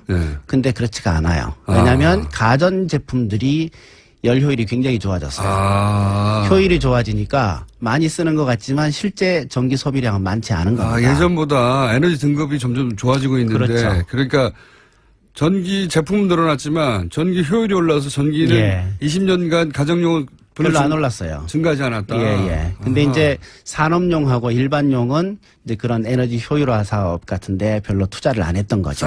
싸니까요. 어차피. 그렇죠. 그래서 그걸 좀 자극하기 위해서 좀 올릴 필요는 있다. 산업용을 올려놓으면 다른 이유도 있지만 산업용 올렸을 경우에 산업용에 쓰이는 기기들의 전기 효율이 더 올라갈 것이다. 그렇죠. 그런데 우리 그 기업들이 별로 투자를 안 했습니다. 그때까지는. 예, 그럴 필요가 없었으니까. 그런 측면이 있고 그게 지금 큰 오해가 있는 겁니다. 전기요금이 당장 올라간다든가 전기가 모자라는 것도 예, 그것도 아니고. 그리고 올릴 필요도 지금 없는 상황인데. 예. 그리고 그러면 소위 이제 곧 이 탈원전 얘기하면 블랙아웃 전기가 이제 모자라서 툭 끊어져 버릴 것이다. 이런 주장들 나오잖아요. 예, 황당한 얘기죠, 그거는. 황당합니다. 지금 상황에서는 생각하기 힘듭니다. 그러니까 뭐 일부러 전력거래소나 뭐 한전이나 이런 데서 문제를 일으켜서 하지 않는 한 네. 아니면 큰 실수를 해서 하지 않는 한 그런 일은 지금 생각하기 힘듭니다. 정말 전기가 모자란 게 아니라 무슨 실수나 사고가 아닌 한은 안 된다. 그렇죠. 반론권은 저희가 보장하고 있기 때문에 반론도 한번 들어보긴 하겠는데 저희가 반론권을 보장한다고 해도 잘 인터뷰에 응하지 않아요. 이런 반론을 하시는 분들이. 아니 근데 이거는 뭐 그냥 그 정부 자료고 네. 팩트이기 때문에. 그래요? 예. 그런데 왜 그러면 이런 얘기가 나오는 겁니까? 3년, 그러니까 곧 세배 올라간다. 전기 모자라가지고 블랙아웃 된다. 그러니까 이게 이제 아까 말씀드린 잘못된 오해들. 원전을 당장 문 닫고 있는 것도 다 문 닫아버리고 즉시라 하면 뭐 몇 년 이내에 이런 느낌이거든요. 그러니까 이제 탈원전 정책이 사실은 이제 노골적으로 이렇게 추진한 게 처음 아닙니까? 그렇죠. 그러다 보니까 여기에 이제 반대하는 국민들도 있고 반대하는 세력도 있고. 제가 지금 말씀드린 우려 때문이거든요. 원전을 좋아해서라기보다는 야, 그 전기요금 올라가고 그래서 지금 있는 것도 다 없애버리면 전기 부족한 거 아니야. 이런 인식 때문에 반대하는 거지. 만약에 전기요금도 안 올라가고 전기도 안 모자라고 60년 후에 다 원전이 문 닫는 장기 계획이라면 그 뭐 당연히 장기적으로는 그렇게 문 닫아가면서 재생에너지 쪽으로 전환해 가야지 이렇게 생각하기 십상인데 그 소위 프로파간다가 먹히고 있는 거죠. 그렇죠. 네. 원자력 친원전 쪽에 마이크가 훨씬 큽니다. 잘 아시겠지만 언론도 그렇고 뭐 또 교과서에 원자력 대안이 없다 이렇게 계속 가르치고 있기 때문에 전 국민들이 기본적으로 원자력 없이는 전기가 안 나오는 걸로 머리에 박혀 있습니다. 오랫동안 책에서도 교육받았어요. 네, 그럼요. 교과서에도 그렇게 돼 있죠. 네. 네, 그래서 이제 그런 기본적인 인식이 있기 때문에 원전 원전이 죽인다 없어야 하면 된다. 네, 그런 생각을 하게 되는 거죠. 교과서를 통해서도 그렇게 배웠고 또 예. 그 원전이 또 산업적 효과가 이렇게 그걸 수출하면서 돈도 많이 벌고 하니까 그 세력도 네, 그 부분 좀 확인이 좀 필요합니다. 그래요? 돈을 많이 버는 게 아니에요? 어떤 조건으로 수출을 했는지 아하. 그게 좀 확인이 필요합니다. 그거는 또 다른 전문가가 예, 계시니까 다시 얘기를 하기로 하고 그러면 이런 건 어떻습니까? 그러니까 지금 이제 고리 1호기는 원전이 정지됐는데 아직 해체는 안 됐어요. 예. 우리가 해체 기술이 없는 건가요? 해체 기술이 중요한 게 한 40-50개 되는데 네. 그 중에 한 15개 정도가 지금 기술이 없답니다. 국내. 예, 그래서 그거를 좀 앞으로 좀 마련을 해야 되는 상황인데, 근데 당장 필요한 기술은 아니래요. 왜냐면 이제 원전 해체를 하면, 일단 해결료를 꺼내서 예. 적어도 5년 내지 10년 정도 식혀야 됩니다. 물 속에서. 복잡하네요. 그래서 사용 해결료 수조. 네. 저는 그냥 물통이라고 얘기하는데 네. 그 물통 속에서 5년 내지 10년 정도 식혀야 됩니다. 그래서 네. 그동안은 이제 폐로를 진행할 수가 없거든요. 일단 그 폐쇄하고 폐로 개념을 좀 말씀을 드려야 될 텐데 네. 원전이 끝나고 난 다음에 해결료를 꺼내서 네. 이 물통 속에 집어넣고 네. 그다음에 잠궈 놓는 거 이거를 폐쇄라고 합니다. 예. 폐쇄가 끝난 다음에 5년 10년 지나고 해결료가 다 식으면 네. 이 해결료를 밖으로 꺼내요. 예. 지금은 꺼낼 데가 없습니다. 그렇지만 그 사이에 마련해야죠. 꺼내서 둘 곳이 없어요, 아직. 예.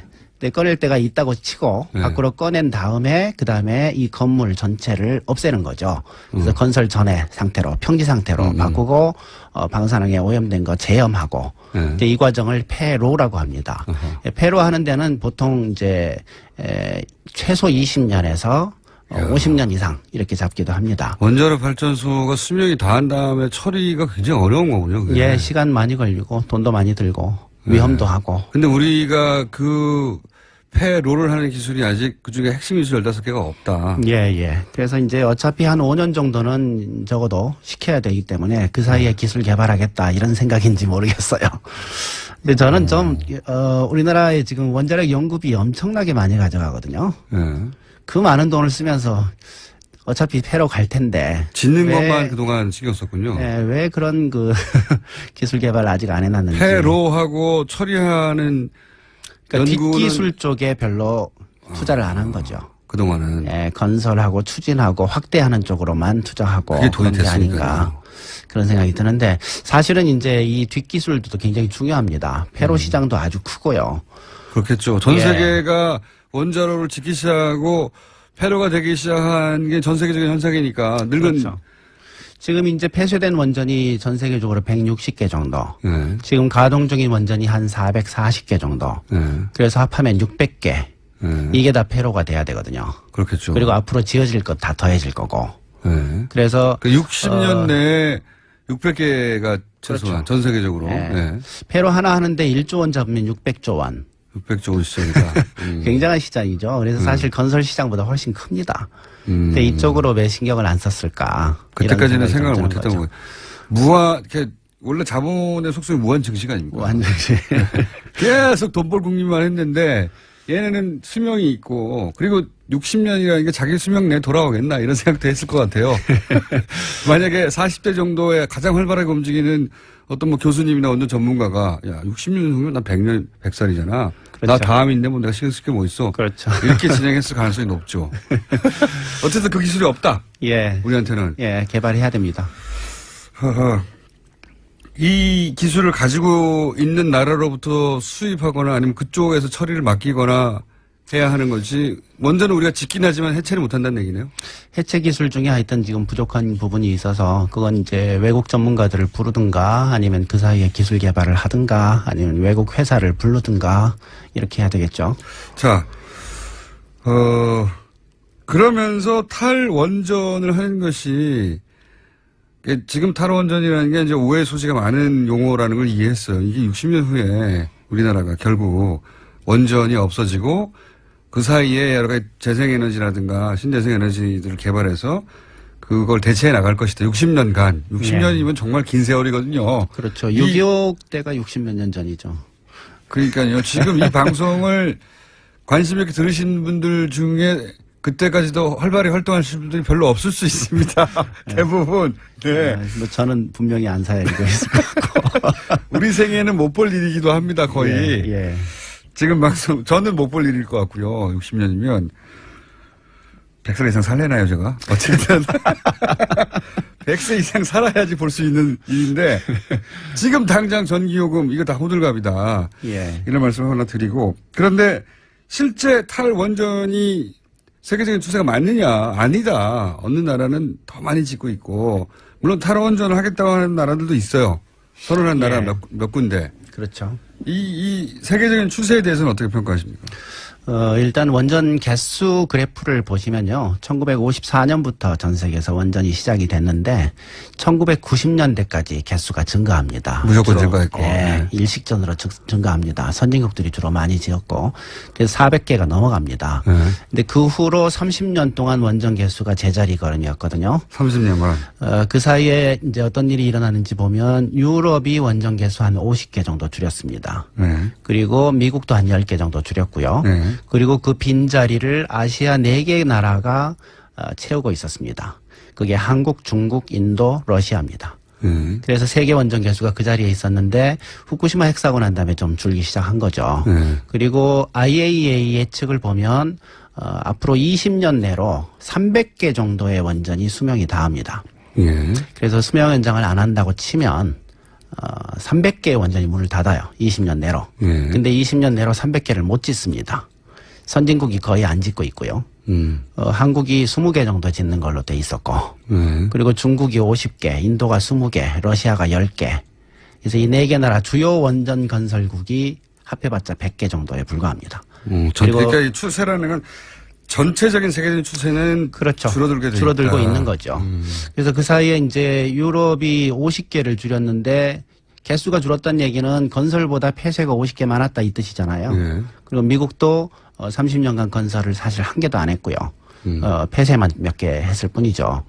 지금 현재 미국이 몇 개 지금 건설을 30몇 년 만에 시작한 그런 거 하는 겁니다.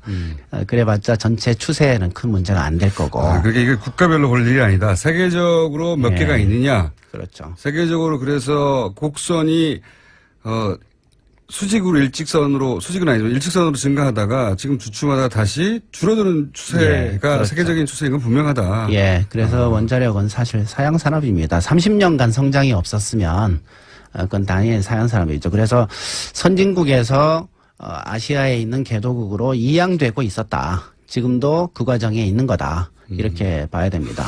개별 국가가 아니라 전 세계적인 숫자를 가지고 놓고 얘기를 해야 되는 거군요. 그러면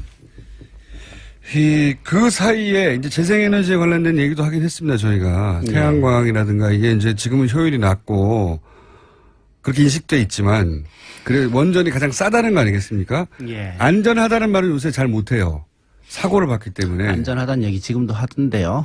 보니까. 근데 그게 예전만큼의 어떤 어필이 잘 안 돼요. 예. 뭐 안전한 것 같긴 하지만 사고 한 번 나면 큰일 나는 거 아니야라고 하는 인식이 생겼거든요, 분명히. 예. 근데 맞습니다. 저렴하다고 하는 부분에 대해서는 여전히 반론의 여지가 없는 것처럼 인식되는데. 예, 그게 이제 논란이 아마 이번에 굉장히 크게 될 거라고 보는데요. 선진국에서 원전을 계속 줄여왔잖아요. 30년 동안. 제일 중요했던 이유는 안전성이고요. 두 번째 중요한 거는 경제성입니다. 예, 이게 비싸다라는 거죠. 사고가 난 다음에 그 사고 확률 곱하기 사고의 규모를 해보면 사고 대비 비용이 너무 많이 드는 거예요. 그렇게 평가를 하다 보니까 원자력이 비싸다라고 평가가 된 거고. 그러니까 단순히 전기를 생산하는 비용이 아니라 혹여 사고가 났을 때 어떻게 대처하느냐. 그렇죠. 혹은 뭐 폐로 할 때의 비용 이런 게 다 합쳐지는. 폐로 비용, 사고 비용, 그다음에 사용 후 해결료, 고준위 폐기물 보관 비용. 이런 것들을 따져보면 비싸다라고 평가하고 선진국들이 그래서 안 지었던 겁니다. 선진국들은 지금도 원자력에 대해서 굉장히 비싸다고 평가해요. 태양광보다 더 비싸다 이렇게 평가합니다. 미국 같은 경우에는. 그래서 계산하는 방법이 어떻게 되냐에 따라서 나라마다 원자력 경제성을 굉장히 큰 차이 나게 평가를 합니다.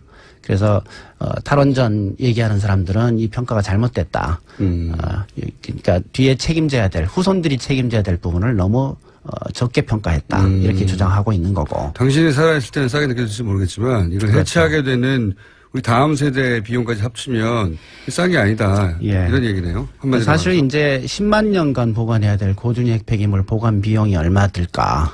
보관 사실- 10만 년 해야 돼요? 예. 방사능 저감 기간을 따지면. 그렇죠. 그래서 그 비용을 어떻게 계산해요? 그건 땅속에 어차피 지금 묻나요, 계산이 지금? 돼서 원자력 경제성 평가에 들어가 있는데 그걸 어떻게 믿냐? 불가능합니다. 계산 자체가. 그리고 보존 기간이 10만 년이에요? 그렇죠. 고준위는 그렇습니다. 중저준위는 300년이고요. 300년이요? 그래서 10만 년간 방사능 누출이 안 되게 보관해야 되거든요. 그 기술 없어요, 그거. 없겠죠. 그리고 이제 사고 같은 것도 지금 후쿠시마 핵사고 난 다음에 일본 정부가 여태까지 낸 돈이 200조 원. 그리고 앞으로 내야 될 돈이 더 갑자기 큰데. 생각난 건데 그런 거 우주선에 실어가지고 저 멀리 보내버리면 안 됩니까? 그거 이제 1톤씩 쏴버린다고 치더라도 네. 우리나라에 지금 16,000톤 모여 있거든요, 고준위가. 안 되는구나. 16,000번을 모두 쏴서 모두 성공해야 돼요. 네. 말이 안 되는 얘기죠. 전 세계가 힘을 모아서 큰 우주선을 만든 다음에 거기다가 핵폐기물만 모아서 예, 우주로 아직 그 기술이 없습니다. 저 멀리. 네. 달을 10만 년- 폭파할 실력이 되면 아마 그 실력 생길지 모르겠는데. 10만 년 동안 땅속에 묻으면 지각변동이나 지진운동이나 뭐 그건 당연히 일어나는 거고. 그거 어떻게 됩니까? 그래서 그건 원래 대책이 없는 겁니다. 네, 저는 이제 그런데 없다고 봐야 분노하는 거죠. 현재는 원래 없다고 봐야 처음부터 계획 불가능하다는 걸 알았을 텐데 왜 시작했냐 이런 생각을 하는 그러니까 거죠. 자기 때는 안 일어날 일이 후손들이 기술을 개발하겠거니. 그겁니다. 내 때 문제가 아니니까. 후손들이 그때가 되면 처리하는 기술이 나올 것이야. 그렇죠. 그거 믿고 이제 60년 전에 시작을 한 건데 아직도 안 나왔다 기술은. 앞으로 60년 더 지나도 안 생길걸요. 그렇게 걱정할 수 있습니다. 예. 충분히. 10만 년 전이면 호모사피엔스가 아프리카에 태어난 게 10만 년 전이에요. 아, 백두산 터진 게 2000년밖에 안 됩니다. 단군이 5,000년 전이거든요. 그렇죠. 예. 실제 했다 하더라도. 그래서 이제 탈원전을 주장하시는 분들은 지금 현재 기준으로 혹은 국가 단위로 또는 그렇게 봐서는 안 되고 전 세계 기준으로 봐야 되고 예. 그리고 추세는 분명히 하강 곡선이고 이 처리 비용을 전체를 생각해야 한다. 그렇죠. 예. 그러니 그 사이에 선진국들이 원전 계속 줄이면서 그러면 전기를 계속 아껴 쓰기만 했냐. 그렇지가 않습니다. 재생에너지 개발을 했고요. 그게 엄청나게 증가해서 지금 세계 통계를 보면요. 전 세계에서 만든 전기 중에 10%가 원전 전기입니다. 10%밖에 안 돼. 10%밖에 전 안 세계 된다. 전기의 10%. 예. 근데 재생에너지는 25%입니다. 아, 그래요? 예. 그리고 이게 1%씩 증가해요. 1년에 세계 성장률 1%. 그래서 5년 후에 30% 됩니다. 오, 그렇게 많이 전기를 그거를 차지하고 알고 있어. 있는 사람이 거의 없어요. 왜? 엄청나게 투자하고 있고 엄청나게 성장하고 있는 겁니다. 지금 전력 질주하고 있다 이렇게 보시면 돼요. 그러니까 우리가 이제 장기 계획이 약하다고들 많이 얘기해 왔는데 사실은 재생에너지 같은 경우에는 금방 될 기술이 아니니까 오랫동안 투자해서 그럼요. 와야 되는데 그게 우리가 생각하는 것보다 훨씬 많이 와 있다. 그렇죠. 선진국들은 30년 전에 시작을 한 거고 우리는 아직 시작을 못 한 거고 그러다 보니까 세계 평균이 25%인데 우리는 통계도 안 내요. 재생에너지 통계 따로 안 냅니다. 의미 있는 수치가 나올까요? 그러니까 신재생이라고 해가지고 네. 이상하게 내요. 그래요? 그건 세계적으로 얼마나 될까요? 재생에너지라고 인정 못 받는 것들 이런 걸 자꾸 집어넣어놨어요. 그래서 뭐 4%니 뭐 이렇게 얘기하고 있는데 국제적인 기준으로 통계도 안 냅니다. 국제적인 기준을 통계를 내면 얼마나 될까요? 1% 근처예요. 1%요? 예. 그래서 앞으로 5년 후에 전 세계 평균 30%의 전기를 재생에너지로 만들고 원자력은 30년 전부터 한 15%에서 살살살 내려오고 있는 중이거든요. 지금 현재 10% 정도 유지하고 있는데 근데 이걸 고집하고 있다라는 게 시대착오죠 정말로. 자, 오늘은 여기까지 듣고요. 저희가 다음 시간에는 반대하시는 분, 그러니까 탈핵하면 지금 시기상조다 이렇게 주장하시는 분들을 하고 같이 모셔야 될 것 같아요. 따로 모시려니까 잘 섭외가 안 됩니다.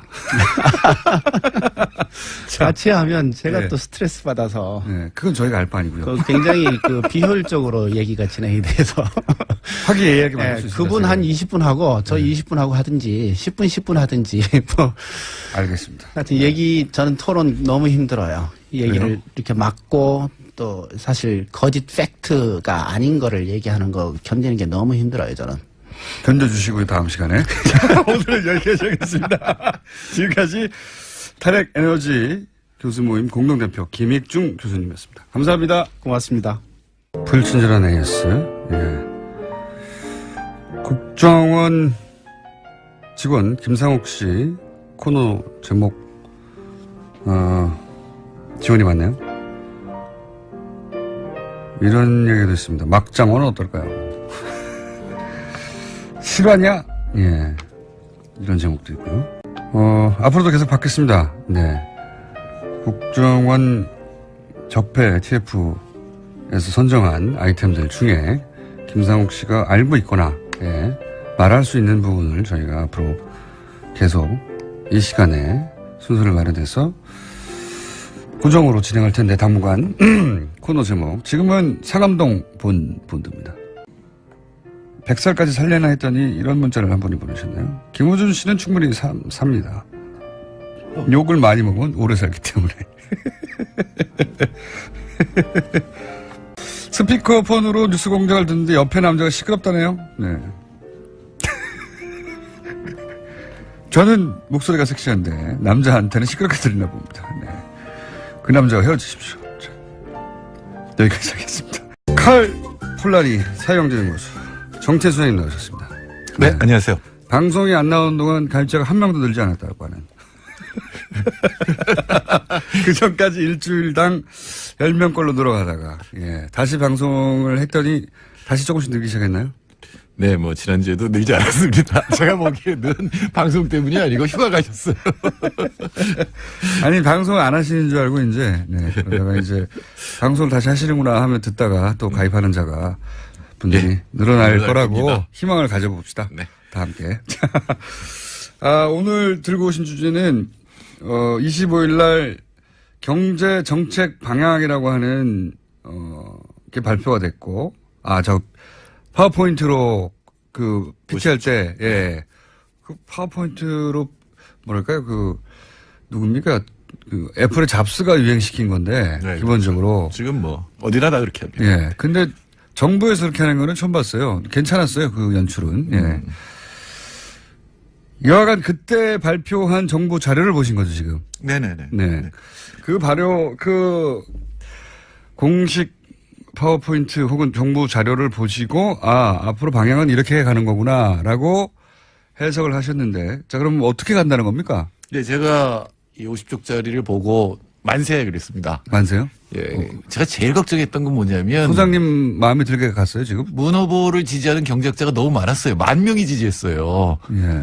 그러니까 온갖 경제학자들이 그렇겠군요. 온갖 정책을 다 들고 이제 들어간 건데. 대한민국에서 경제학 한다 하는 그 가설들은 다 나온 거거든요. 10,000명이면. 근데 그중 대충 90% 이상은 미국에서 박사 받은 사람들이기 때문에 시장의 막기자가 압도다수거든요.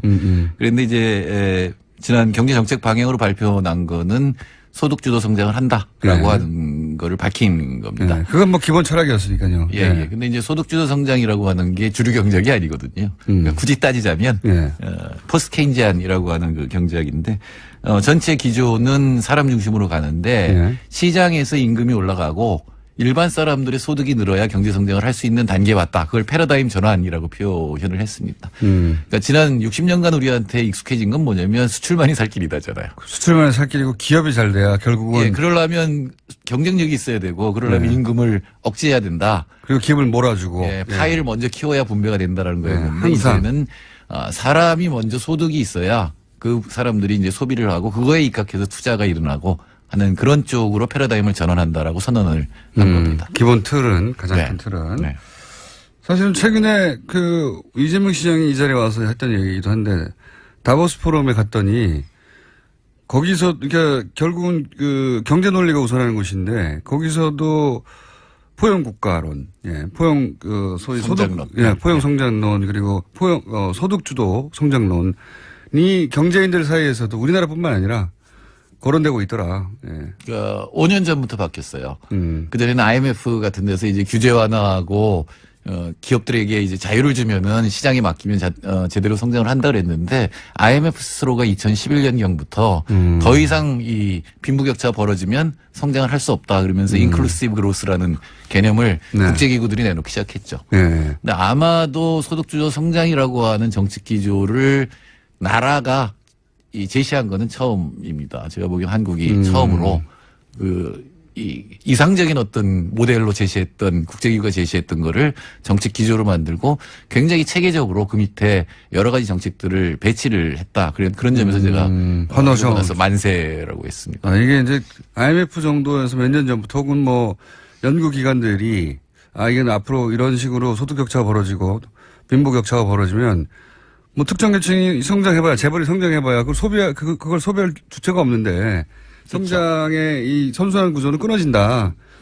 그래서 우리는 이제 작은 나라고 그러니까 수출하면 되는 거였는데 그 선진국들이 전부 지금 이제 경제 성장률이 떨어지면서 수입을 덜 하거든요. 그러니까 수출할 데가 없어지면서 특히 이제 수입을 많이 해주던 나라들이 이 경제 위기를 맞았어요. 지금 미국은 좀 나아졌지만 그러니까 수출할 데가 없어지니까 우리나라가 지금은 조금 나아졌는데 작년까지만 해도 수출이 마이너스였거든요. 그러면 만들었는데 임금 덜 주고 만들었는데 팔 수가 없잖아요. 팔 수 없으니까 가동률이 지금 70%까지 떨어지죠. 예전에는 만들기만 하면 팔린다고 생각하고 그 전제 하에 싸게 단가 싸게 임금 조금 주고 단가 싸게 만들어서 밖에다 싸게 팔면 되는데 팔 데가 없다는 거죠 지금은. 첫째는 그거고 두 번째는 한 10년 전부터는 이 빚을 줘서 소비하게 했어요. 그렇죠. 가계부채. 맞습니다. 빚 줘서 소비하게 했는데 그것도 이제는 더 이상 늘어나면 안 되는 가계부채가 너무 단계로 맥시멈이니까요. 이제는 소득이 늘어나지 않으면 안 된다. 특히 이제 한국 정도 28,000달러 되는 나라가 소비의 비중이 50% 되는 나라는 없거든요. 많은 나라는 70%까지 가는데 GDP에 차지하는 비중이. 근데 우리는 50%밖에 안 되고 기업은 돈이 많은데 가게가 돈이 없어서 소비를 못하는 이런 단계에 들어갔거든요. 특히 또 대기업과 중소기업, 정규직과 비정규직 격차도 굉장히 많이 벌어져서 사회적으로 굉장히 지금 헬조선 소리가 나오고 있으니까 이걸 고치는 방법은 보통 사람들이 소비를 할 수 있을 만큼 소득이 돼야 된다라고 하는 쪽으로 이제 정책 기조를 바꾼 거죠. 정책 기조는 그러하고 그래서 그 밑에 그 여러 가지 정책들 보니까 이 방향이 잘 잡혔다고 하는 말씀하셨는데 그 중에서 그러면 핵심적인 요거가 이 소득주도 성장의 핵심적인 정책, 구체적인 정책으로 역할을 할 거다 이런 게 있습니까? 이미 하나 나온 건 있죠. 최저임금. 최저임금. 예, 16.8%. 뭐 그것만으로 해결되지는 않지만 물론 일단 그렇습니다. 네. 그러니까 최저임금이 발표됐을 때 많은 분들이 걱정을 했잖아요. 그러니까 자영업이나 중소기업은 어떻게 하느냐. 근데 그거와 관련돼 있는 게 공정경제라고 하는 또 하나의 축입니다. 공정한 경제는 지금 이제 김상조 위원장이 프랜차이저들을 만나가지고 이제 항복선언을 받았다고 이렇게 얘기를 하고 있습니다만. 사실은 중간에서 떼어먹는 돈이 너무 많으면 사실 그분들도 임금을 올려주고 싶어도 못 올려주잖아요. 그렇죠. 예. 그런 부분들을 같이 가는 거군요, 이게 결국은. 그렇죠. 예. 예. 그러니까 아르바이트생들에게 최저임금 이상을 주려면 기본적으로 예를 들어서 프랜차이즈 점주가 이 마진이 확보가 돼야 되는데 그렇죠. 예, 본점들이 너무 많이 떼가니까 실제로 그 영업주들이 자기보다 여기 애들이 더 많이 가져간다. 그러니까 본인의 임금이 사실상 없어지는 상태거든요. 맞습니다. 그런 얘기 많이 합니다. 예. 그리고 조금 잘 되면 옆에다가 10m 옆에다 또 하나 세우고 이런 식으로 하니까 그런 거는 이제 근절을 해야 된다. 특히 이제 제조업에서도 대기업과 하청기업 간의 관계. 하청기업이 5차까지 가거든요. 이제 5차까지 가면은 임금을 올려주기 굉장히 힘들어요. 근데 이 중간중간에 켜켜이 중간에서 이제 하청 단가를 낮추는 메커니즘이 작용을 했기 때문에 그런 부분을 시정해서 맨 밑에 노동자까지도 이제 소득이 올라가게 하겠다는 그러니까 거죠. 아래에서부터 시작하는 거군요. 가맹점주, 그다음 중소기업. 이들이 어떻게 소득을 확보하고 아르바이트생이 어떻게 소득을 확보하느냐 이 단계별로 거슬러 올라가는 중이군요, 지금. 저 보기에는 총수는 천재 같아요. 왜냐하면 그동안 60년 동안의 경제정책을 트리클 다운 경제라고 했거든요. 물이 위에서부터 밑으로 떨어지는 거였는데 이건 거꾸로의 이미지가. 물이 밑에서부터 차오르는 제가 겁니다. 그걸 금방 알아들었다고? 그렇죠. 밑에서부터 올라간다고. 맞습니다. 듣다 보니 그거네요. 예. 그게 이제 핵심적인 정책 기조고 그러나 이거는 수요로부터 하니까 소비를 늘려서 경제를 한다 그러면 아직도 우리 못 받아들이거든요. 그렇죠. 소비도 뭔가 안 해야 될 것 같으니까. 그러니까 이제 혁신성장이라고 하는 게 하나 더 붙었죠. 그래서 혁신성장에 의해서 이쪽에서는 공급 쪽의 측면에 성장 동력을 찾아내겠다라는 건데 이번에 또 특이한 거는 여태까지 혁신성장 그러면은 전부 무슨 첨단 기술이 나왔어요. 그러니까 IT 가가지고. IT, BT, CT 이래가지고 제가 비서관일 때 6T였어요. 근데 지금 이제 4차 혁명으로 갔는데 그러니까 벌써 한 20년간 계속 그 얘기를 했는데 별 효과가 없었거든요. 계속 대기업 이제 규제 완화해주고 이 세액 공제해주고 이랬는데 효과가 없었는데 이번에 특이한 점은 중소기업이 혁신을 하게 하겠다라는 겁니다. 중소기업이. 예, 중소기업 네트워크를 만들고 여태까지는 개별 기업에게 보조금을 줬지만 이제는 그 네트워크를 형성한 그 네트워크 자체 생태계에다가 보조를 하겠다. 발상이 다르네요. 네, 발상이 다르지만 굉장히 오래 걸려 이게. 두 개가 다 제가 지금 걱정하는 건 뭐냐면 지금 국민들이 소득이 늘어도 빚 갚기 바빠요. 당장 그렇죠. 예, 그러니까 소비가 금방 못 늘어요. 상당히 빚을 갚은 후에나 소비가 늘어날 거거든요. 또 하나는 중소기업이 이게 이제 생태계를 만들어도 이 효과가 나타나려면 네트워크 만드는 데 시간 걸리지만 그 시너지 효과를 내려면 상당한 시간이 걸려요. 이 정책이 꾸준히 추진돼서 실효를 볼 쯤에 정권이 바뀌어버릴 수도 있다 이런 말씀이네요. 그렇죠. 그때까지 안 나오면 그러니까 당장 제가 이런 얘기를 페북에 썼더니 댓글로 15년 뭐 이렇게 얘기가 나와요. 15년 정도 진행돼야 되는 정책이다. 근데 그 전에 그러니까 이 혁신 성장에서 국가가 주도하는 투자가 있을 수 있거든요. 조금 전에 김익중 교수 와서 그 탈원전 얘기하셨는데 사실은 녹색 전환이라고 하는 거는 굉장히 국가가 주도하지 않으면 안 되는 겁니다. 저절로는 안 돼요. 이해관계자들이 있기 때문에. 예를 들어서 전기차를 사고 싶어도 전기차 충전소가 있어 사지. 전기차를 만들어줘야 사죠. 그리고. 만드는 건 있어요. 수입도 할 수 있는데 충전소가 없으면 이거 하루 종일 걸린다는데 아파트마다 그런 게 있지가 않거든요. 그러니까 그런 걸 인프라라고 얘기하는데 녹색 전환 인프라를 해야 되는 문재인 정부가 내놓은 정책들이 이게 짧으면 15년, 길면 60년 있다가 효과가 나는 그런 정책 기조들이 있네요. 그거는 지금 안 바꾸면 정말로 문제가 되거든요. 사실 아까 김익준 교수 10만 년 얘기했지만 2050년에 우리 다 멸망할지도 몰라요. 우리뿐만 아니라 세계 전체가. 그러니까 빨리 전환하지 않으면 안 되는 거죠. 50년 멸망 안 할 거고요. 본인이 살아있을 것 같으니까. 예. 기본 정책 방향은 그렇습니다. 다음 주에 좀 더 심화해서 전해드리겠습니다. 정태현 소장님이었습니다. 감사합니다. 네, 감사합니다. 내일 뵙겠습니다. 안녕. 한다는 것은 아니라고 생각하신다 하셨는데 하지만 단순 자살도 아니다 이건. 그러니까 서울시 그 공무원 간첩 조작 사건이죠. 서울시 공무원 유호성 씨를 간첩으로 조작한 사건. 그 사건 때 권 과장이라고 네. 예. 중국에서 그 북한으로의 출입국 기록을 만들어내서 근데 이제 나중에 들켰죠. 네. 들켜서 그때 이제 번개탄을 피우고 그다음 중간에 발견되고 다시 살아나고 이런 사건이 있었습니다. 네. 그 사건을 거의 그대로 복제를 했는데 중간에 무슨 예기치 못한 사고가 있었던 게 아닌가 이렇게 네. 예상한다고 하셨잖아요. 네네. 예. 거기까지는 말씀하셨는데 그거 말고 또 일반은 잘 모르지만 그때 전문가가 보기에 야 이거 이상하다라고 생각하셨던 적 없었나요? 우선 그걸 제가 이제 벤치마킹 했을 거다라고 주장하는 권 과장 사건에서 예. 권 과장이 그 일산화탄소 중독으로 인해서 예. 단기 기억 상실증에 걸렸다. 네. 그래서 그 부분만 기억나지 않는다라고 했거든요. 그래서 그때 다시 생각이 웃기네요. 예. 예, 이 RCS 해킹 프로그램과 관련해서는 국정원과 정부가 예. 굉장히 공경에 처했었던 것 같아요. 맞습니다. 그래서 어떻게 민간인 사찰 부분 특히 그렇죠. 예. 검찰과 국회에 조사가 예정이 돼 있었고 그래서 그걸 피해 나갈 수 있는 유일한 방법이 뭘까라고 했던 거 이제 고민하다가 예. 그걸 기획을 했던 것 같은데 유사한 방법으로 빠져나갈 것을 왜냐하면 성공했거든요. 공과적 그렇죠. 케이스는 예. 들어가서 병원에 들어가서 외부 출입이 안 되는 곳에서 한 달여 지났더니 가라앉아 버렸어요. 네. 그런데 이제 거기를 보면 이제 유서도 우선 굉장히 부자연스러웠을 뿐만 아니라 국정원 직원들이 예전에는 스마트폰이 없었어요. 근데 스마트폰을 갖도록 하면서 전부 그 해킹 프로그램이 깔렸습니다. 일종의 스파이웨어인데. 국정원 직원들이 쓰는 스마트폰은 반드시 해킹을 할 수 있게. 그래서 스파이웨어가 깔려 있어요. 예, 그래서 MDM이라는 일종의 스파이웨어가 깔려 있는데 그러면은 직원들이 무슨 일을 어디에 있는지 거의 내용도 확인할 수 있을 정도라고 그래요. 그러면 위치 파악도 되고. 그렇죠. 위치 파악은 뭐 기본이죠. 기본이죠. 그래서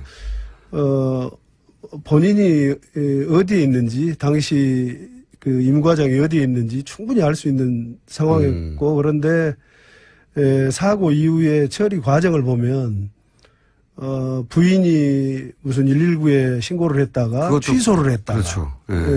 경찰에 신고했다가 그렇죠. 경찰에 했다가 또 취소를 하고 무슨 감사관실 얘기를 하고 근데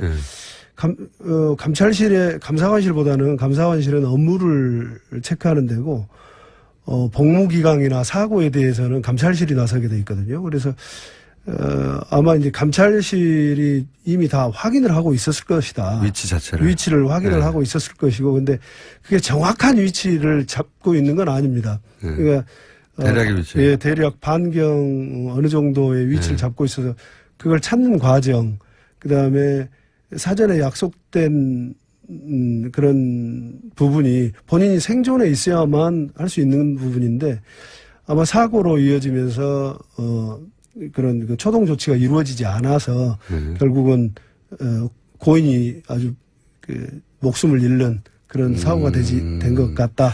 그러니까 기본적으로 스파이웨어가 깔려있기 때문에 국정원 직원이 어디 있는지는 국정원이 가장 먼저 아는데, 그렇죠? 그렇죠. 예, 그런 말씀을 하신 거고. 그런데 국정원에서 부인한테 전화해서 어디 신고하라고 하고 한 과정이 시간이 굉장히 오래 걸렸잖아요. 네. 결국 발견되는 게 11시 이후니까요. 11시 반인가. 그게 이제 국정원이 119에 신고하라고 하고 경찰에 신고하고 취소하고 하는 과정 전체가 필요 없었다는 말은 그렇죠. 이야기가 하나 있죠. 예. 불필요한 과정이었죠. 그러니까 그거는 뭐 제가 표현하자면 하나의 쇼였던 거고 그런데 네. 이제 그게 너무 지체되면서 혹시 중간에 조치가 이루어져야 되는데 조치가 안 돼서 사망한 게 아닌가 네. 이렇게 추정하신다는 네. 거죠. 일단 거기까지 알겠습니다. 자, 지난 시간 댓글 사건 관련해서 마무리를 해보자면 원세훈 전 국정원장이 심리전단, 이게 심리전단이 벌어진 일이잖아요. 심리전단이 무슨 일을 하는지 몰랐다고 주장했거든요. 국정원장이 심리전단이 무슨 일을 하는지 모를 수가 있나요? 모를 수 없죠. 전혀 심리전단이 무슨 일을 하는지 예. 또 다른 부서가 어떤 부서가 무슨 일을 하는지 직원 개개인이 구체적으로 무슨 일을 하는지는 모르겠지만 심리전단 당시 심리전단 같은 경우는 특수 목적을 가지고 예. 활동을 했단 말이에요. 대통령 선거에 개입한 거죠. 그렇죠. 지금. 예. 불법을 저지르고 있었는데 다 드러난 그 원장님 지심이 강조 말씀에 드러났듯이 본인이 지시를 하고 했는데 몰랐다는 건 말이 안 되죠. 그리고 이런 일을 할 때는 사람도 우리 예산도 많이 쓰지 않습니까? 그렇죠. 외부의 협조자도 활용을 하게 돼 있고 예산도 많이 사용을 하고 뭐 예산 결제 당연히 해야 되는 거고 활동에 대한 결과물을 보고하게 돼 있습니다. 그런데 약 70여 명, 78명이 움직이면서 네, 유리하게 혹은 빠져나거나 할 것인지 그 고민한다면 삼성은 그 법을 만드는 방향으로 움직인다고 자기들에게 유리한 이해가 갑니다. 그 말이 무슨 뜻인지. 자, 다음 뉴스는요. 네, 지난주에 국정원 댓글 사건 재판에서 원세훈 전 원장의 녹취록이 증거로 제출된 바가 있다라고 전해드린 바 있습니다. 관련해서 국정원이 감찰 조사에 들어갔다라고 합니다. 그렇군요. 이 내용은 뭐 그런 내용이 있었죠. 지방선거에서 국정원이 후보를 검증하라고 하고 뭐 네, 교통 정리를 하라는 표현까지 있었습니다. 그러니까요. 그러니까 선거를 국정원이 거의 치른 거 아니냐 싶을 정도로 후보도 정하고 또 교통정리 그러니까 뭐 원하는 대로 안 되면 국정원이 원하는 후보가 원하는 대로 안 되면 반대를 제거해라 뭐 이런 뜻으로 읽힐 내용인 거죠. 그걸 이번에 적폐청산 대상에 포함시키기로 했다 이런 내용이고요. 다음 뉴스는요. 한일 일본군 위안부 합의에 대해서 정부가 외교부 장관 직속 TF를 구성했습니다. 협상 내용과 과정을 검토하기 시작했는데요. 연말쯤 검토 보고서가 나오면 위안부 합의에 대한 정부 입장을 정하는 근거가 될 것으로 보입니다. 이게 4대강 비리 때하고 비슷한 거죠. 4대강도 비리를 감사하라가 아니라 정책 감사를 하라는 거죠. 그러니까 왜 어떻게 그런 결정이 됐느냐. 위안부 문제도 마찬가지죠. 왜 어떻게 그런 결정이 가능했는가. 그러니까 이제 이 국가적인 손해인데 이게 어떻게 결정이 이렇게 된 거지? 시스템이 왜 작동을 안 한 거지? 그거를 체크해 보겠다는 거죠.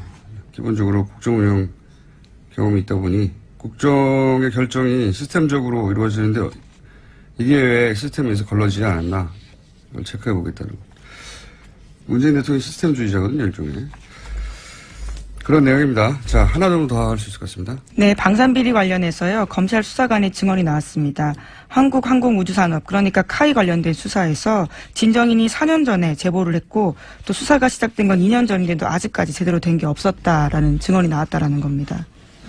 카이 관련된 뉴스가 계속 뭐라고 표현해? 조금씩 찔끔찔끔 그리고 복잡하기도 하고 사람 이름도 많이 나와서 간단하게 요약하면은 대표적인 방산업체인데 가장 규모가 큰 이 방산업체 관련해서 오래전부터 파악한 비리가 있었고 그리고 그 사장도 이미 개인 비리가 있었고 그럼에도 불구하고 사장은 개인 비리에 불구하고 그 사장이 됐고 그리고 제보를 한 것도 몇 년 지났는데 아직도 수사를 안 하다가 지금 문재인 정부가 들어서서야 수사가 시작됐다.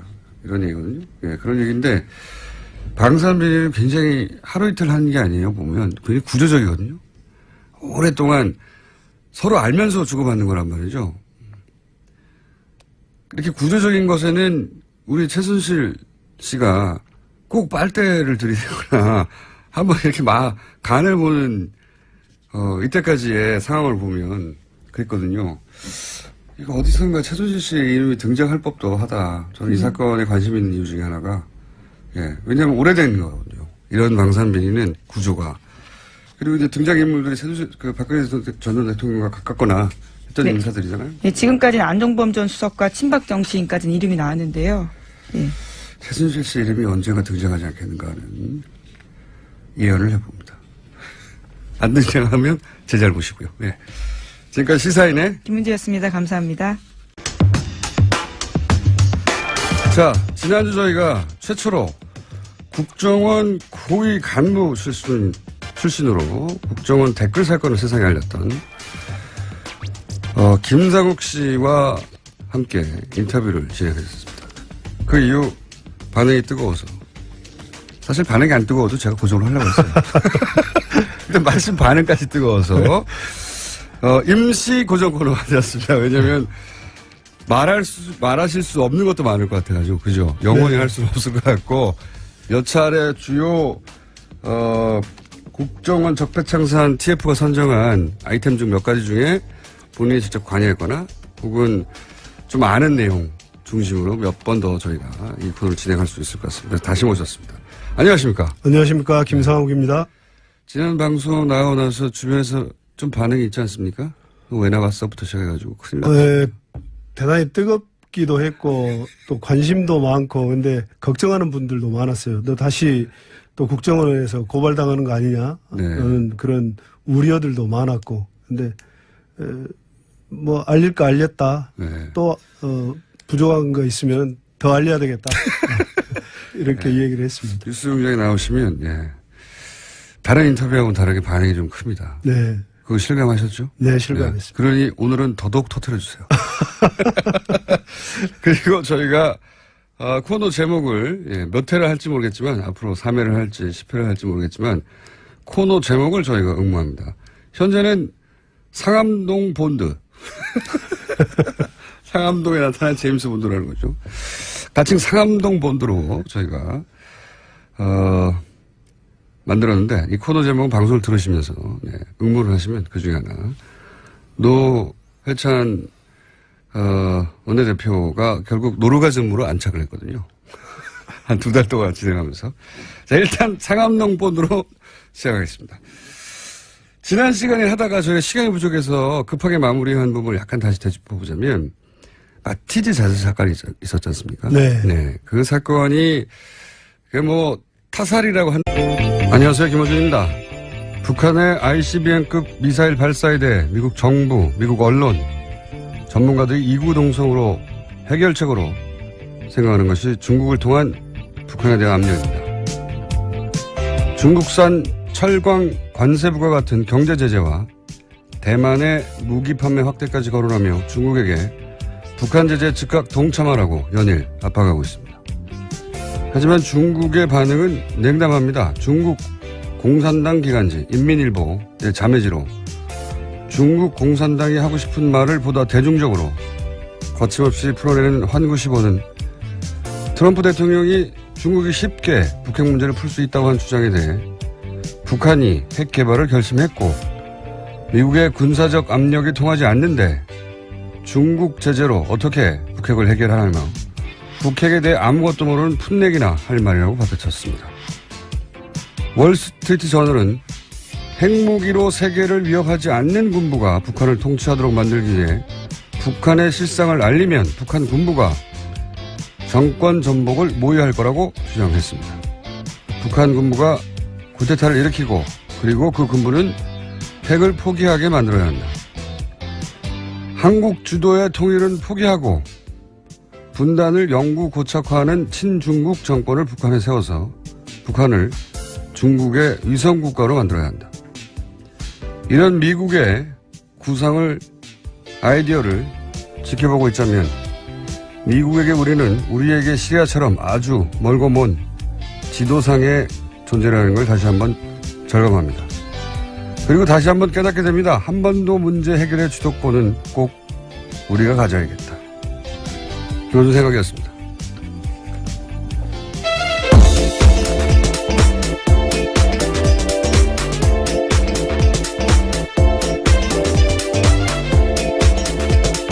시사인의 김은지입니다. 요즘 이 북한 미사일 관련해가지고 미국의 기사와 뭐 인터뷰가 쏟아져요, 보면. 그래서 그거 이렇게 보고 있으면,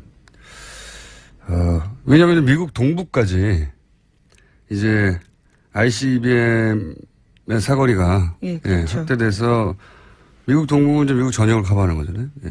뉴욕까지 날아간다. 뭐 이런 얘기가 나오니까 굉장히 많은 뭐 사설이나 또 전 정부 인사의 인터뷰가 나오거든요. 우리 입장에서 보면 현실성이 너무 없어요. 예를 들어서 비밀 작전으로 김정을 포함해서 북한 수뇌부를 제거해야 한다. 할 수 있으면 진작에 했겠죠. 예. 1953년 이래로 지금 거의 70년 가까이 되는데 할 수 있으면 진작에 했겠죠. 북한 실상을 북한 주민에게 알리고 그러면 이제 북한 주민이 동의한다는 거예요. 그리고 또 북한 군부가 이렇게 가면 북핵 때문에 세계의 제재와 압박이 너무 강하기 때문에 큰일 난다 생각을 해서 김정은을 제거하고 우태탈을 한다. 우태탈을 하고 나서 그 군부는 북핵 때문에 이런 어려움에 처했으니 북핵을 포기한다는 시나리오예요. 예. 이걸 무려 월스트리트 저널이 사설로 주장을 했고. 그러니까 북한 주민이 북한 시장을 몰라서 그런 거니까 그걸 알려주면 내부에서 구태타가 일어날 거다. 이런 시나리오거든요. 과거에 보면 70년대 이럴 때 미국에 대항하는 혹은 뭐 친미적이지 않은 정권 전복하는 모델들 그런 걸 떠올리는 것 같아요. 과거에 그런 사례가 몇 차례 있었죠. 예. 아랍이나 혹은 남미 지역에서. 이게 이제 70년대, 80년대 이런 국가들을 상대로 그런 적이 있었는데 그러고 나서 그 나라들은 난장판이 됐죠. 근데 이런 얘기들 다 영화가 됐거든요, 대부분. 사설을 쓴 사람도 영화를 너무 많이 본 게 아닌가. 그래서 그런 기사를 읽을 때마다 드는 생각이 그만큼 잘 모른다라고 느껴지는. 잘 모르는 거죠. 잘 북한 몰라요. 상황도 모르고 전반적으로 모른다라는 느낌을 줄 수밖에 없습니다. 모르는 거죠. 모르니까 이제 영화에서 본 것 너무 멀리 있는 것이고 우리가 시리아의 내부 사정을 어떻게 합니까? 시리아 문제를 해결하라고 하면 우리나라의 조선일보가 기사를 쓰면 무슨 대단한 기사가 나오겠어요, 사설이. 시리아 문제는 이렇게 해결하십시오라고. 마찬가지로 월스트리트 저널이 이름은 유명하지만 우리나라 내용에 대해서 한반도 내용에 대해서 사설을 쓰면 뭐 이렇게 대단한 내용이 나오겠어요. 근데 그걸 보고 우리는 미국의 생각이라고 읽고 한미 공조를 하고 이런 얘기 하는 거죠. 한반도 문제는 꼭 우리가 주도권에서 해야 되겠다. 이런 생각을 그런 걸 읽을 때마다 이 사람 무슨 뜬구름 잡는 소리냐. 그런 생각을 하고 있어요, 실제로. 그런 걸 사설로 내놓고. 기사를 읽다가 답답해서 얘기를 해봤습니다. 자, 어제 뉴스는 뭐 하셨습니까? 네, 어제 서울 남부지검 공안부가 공직선거법상 허위사실 공표 혐의로 김성호 전 의원과 김인원 변호사를 불구속 기소했다고 밝혔습니다. 다만 검찰은 이용주 의원은 제보검증과 기자회견에 관여하지 않았다라고 판단했습니다. 또 안철수 전 대표와 박지원 전 대표에게 제보가 허위라는 사실을 알았다거나 제보검증이나 기자회견에 관여했는지에 대해서 인정할 만한 자료는 나오지 않았다라고 밝혔습니다. 당이 이 사건에 개입은 돼 있지만 사전에 알거나 미리부터 조작을 지시하거나 이런 건 없었다. 이런 내용이네요. 네, 하지만 이제까지 이유미 씨 단독 범행이라고 당에서는 주장을 해왔었는데요. 그 내용은 수질 회사인지 몰랐다고 하는 거죠. 말이 안 되는 소리인데 과감하게 합니다. 자, 이런 얘기가 오갔고요. 자, 다음 뉴스는요. 네, 어제 또 특검은 박상진 전 사장의 피고인 신문 과정에서 그의 피의자 신문 조서도 꺼내들었습니다. 피의자 신문 조서 내용을 보면요. 2015년 7월 25일에 박근혜 전 대통령과 이재용 부회장의 독대 직후에 이 부회장이 삼성 수뇌부들을 소집해서 박근혜 전 대통령에게 실책당했다라는 이야기를 했다고 합니다. 그러면서 화를 낸 박근혜 전 대통령의 속뜻이 무엇인지 알아보기 위해서 파악에 나서는데요. 그런 다음에 김종 전 차관한테 상의하라라는 이야기를 들었다라는 겁니다. 거기에 대해서 왜 김종 전 차관에게 상의했냐라고 물어보자 검찰에서는 정유라 씨 관련된 상황을 업데이트해주기 위해서다라고 답을 했었는데요. 어제 갑자기 재판에 와서는 그런 답이 잘못됐다라면서 조서의 내용을 부인했다고 합니다. 원래 특검 내용이 약간 복잡한데 간단하게 말하면 박근혜 전 대통령하고 이재용 부회장이 둘이 만났는데 이재용 부회장이 사장단을 소집해 놓고 내가 혼났다 가서 혼났는데 혼난 내용이 뭐냐면 왜 승마 훈련을 지원 안 하냐라고 혼났다. 이 얘기를 그때는 했다는 거죠. 검찰 특검에 가서 진술을 했는데 그때 그러면은 도대체 이걸 어떻게 해야 되냐 했더니 김종 전 차관하고 상의하라고. 그렇죠. 예, 김종 전 차관과 상의하라는 박근혜 전 대통령의 대답을 얻었다는 거예요. 그때 당시 그렇게 진술했다는 거죠. 그러니까 박근혜 전 대통령이 이재용 부회장을 만나서 삼성 아무것도 안 해. 앞으로 김종 전 차관하고 의논해. 이렇게 말을 했다는 거죠. 그래서 김종 전 차관을 통해서 정유라, 그러니까 보고 라인이 선 거죠. 정유라 관련은 김종 전 차관을 상황에서 보고를 해. 이런 이야기가 그때 오갔다라고 한 거를 부인한 겁니다. 예, 특검에서는 그러한 진술을 했는데 법정에 와서는 그 말을 뒤집은 겁니다. 네, 왜냐하면 이 내용도 앞에 얘기한 것처럼 결국은 정유라 지원하려고 이 말하는 걸 한 거 아니냐. 코어 스포츠랑 계약한 것도 그렇고 다. 특검의 포커스는 간단해요. 대통령 만난 다음에 대통령이 지원하라고 하니까 정유라를 지원하기 위해서 이 모든 일을 벌인 게 아니냐. 삼성은 아니다. 우리는 승마를 위해서 한 것이고 그 회사도 최순실과 관련인지도 몰랐다. 뭐 이런 얘기를 하고 있는 겁니다. 그렇게 부딪히고 있어요. 자, 그런 게 진행 중입니다. 다음 뉴스는요? 네, 청와대 캐비닛 문건 관련된 소식 전해드리겠습니다. 박근혜 정부 문건 중에서 삼성물산 합병원에 대한 국민연금 의결권 행사 방향이라는 문건 나왔다라고 전해드린 바가 있는데요. 어제 JTBC가 관련된 문건 내용을 좀 자세하게 보도했습니다. 관련 문건에는 삼성그룹의 지배구조 개편과 직결된 사안이다라면서 투자 수익률 차원에서만 접근해도 되는 것인지 라는 내용이 적혀 있다고 합니다. 뿐만 아니라 비판단체들은 삼성 경영 승계를 위해서 주주이익을 철저히 무시하고 있고 방치한 정부에도 문제가 있다고 비판한다면서 비판단체들에 대한 이야기도 쓰여 있었습니다. 이게 이제 그 특검이 수사하고 그린 구조에 따르면 이게 박근혜 전 대통령 쪽에서 삼성에 준 선물인 거죠. 예. 말하자면. 삼성에 준 선물. 이 내용상으로 보면, 결국은 투자 수익률만 봐서는 되냐. 그렇죠. 그러니까 국민연금이 손해를 보더라도, 예. 손해를 보더라도 이 문제가 삼성 지배구조. 그게 승계 문제죠. 아버지가 아들한테 재산 물려주려는 거 아닙니까? 그 문제를 해결하기 위해서 국민연금이 손해를 보더라도 움직여야 되는 거 아니냐. 이런 내용이죠. 요약하면. 원래는 박근혜 대통령은 국민연금의 의결권이 행사된 것은 국가경제를 위해서 정책 판단을 한 것이다. 이렇게 얘기하고 있거든요. 없잖아요. 그런 내용이. 국가경제를 위해서가 아니라 삼성 지배구조 얘기가 나오고 이게 이제 투자 수익률만 봐서는 되느냐. 손해봐도 밀어줘라. 요약하면. 그런 문건이죠. 자.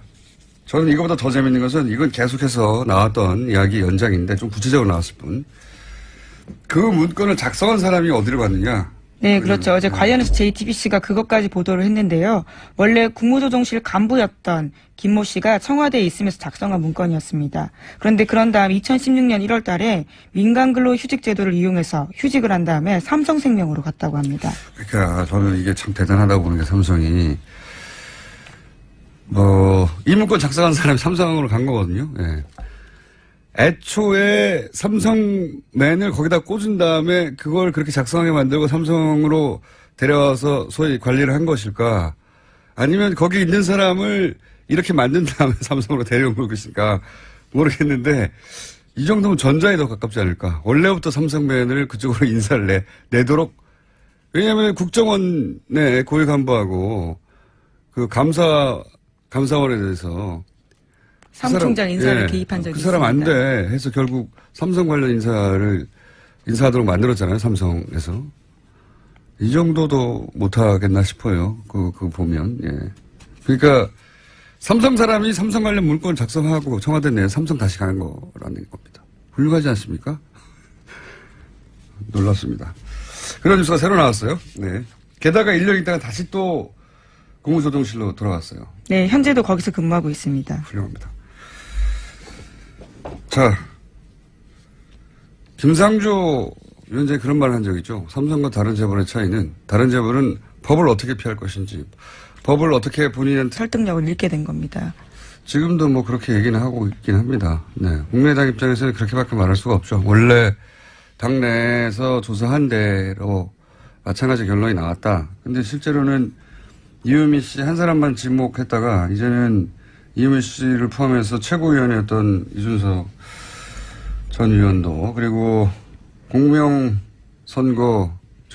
네, 공명선거 추진단 수석 부단장과 부단장 두 사람이 기소된 겁니다. 당 중앙조직이 구속 또는 기소됐기 때문에 이현미 씨 단독 범행이다라고 계속 프레임을 얘기하지만 그렇지는 않은 건데 여하간 박지원 안철수 전 후보 전 대표로부터의 지시나 현역 의원의 사전 개입은 없었다라는 게 수사 현재까지 결론입니다. 자, 다만 아직 해소되지 않은 것은 개인적으로 계속 궁금했는데 이유미 씨 개인이 어떻게 전 정권의 시민사회 수석의 자녀가 무슨 직업을 가지고 있고 나이가 어떻게 되고 이런 얘기를 줄줄 썼단 말이죠. 정보의 습득 과정 말씀하시는 거죠? 네, 그 과정이 여전히 나오지 않고 있는데 여전히 궁금합니다. 예. 그 이유미 씨라고 하는 개인이 알 수 없는 내용이었는데 분명히 예.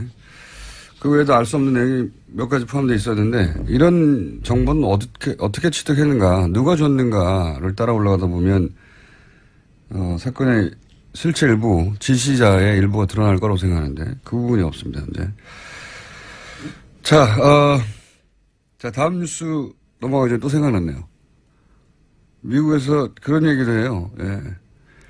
이제 분단 그러니까 오랜 동안 한반도 정책은 남한이 미국과 가까운 남한이 조처가 돼서 통일을 한다. 이것도 이게 이제 미국의 정책이긴 했는데 이번에는 그거 포기해야 한다. 분단은 어쩔 수 없고 북한은 중국에 줘야 한다. 이런 식의 주장이 나와요. 사설에서요? 그러니까 표현은 다르지만 친중국 정권을 설립해서 그러니까 분단을 포기하고 그러니까 통일은 포기하고 우리한테는 무슨 소리야. 자기들 마음대로. 라고 생각할 수밖에 없는 시나리오들 자기들 막 그리고 있어요. 그러니까 분단은 할 수 없다, 이제. 통일은 포기하고, 북한 부분을 중국이 통제하면 가능하지 않냐. 이런 얘기입니다. 예. 말도 안 되는 소리를 자기들 마음대로 그리고 있어요. 다음 뉴스는요? 네, 이재용 삼성전자 부회장 재판 소식 전해드리겠습니다. 이번 주에 계속해서 재판이 있는데요.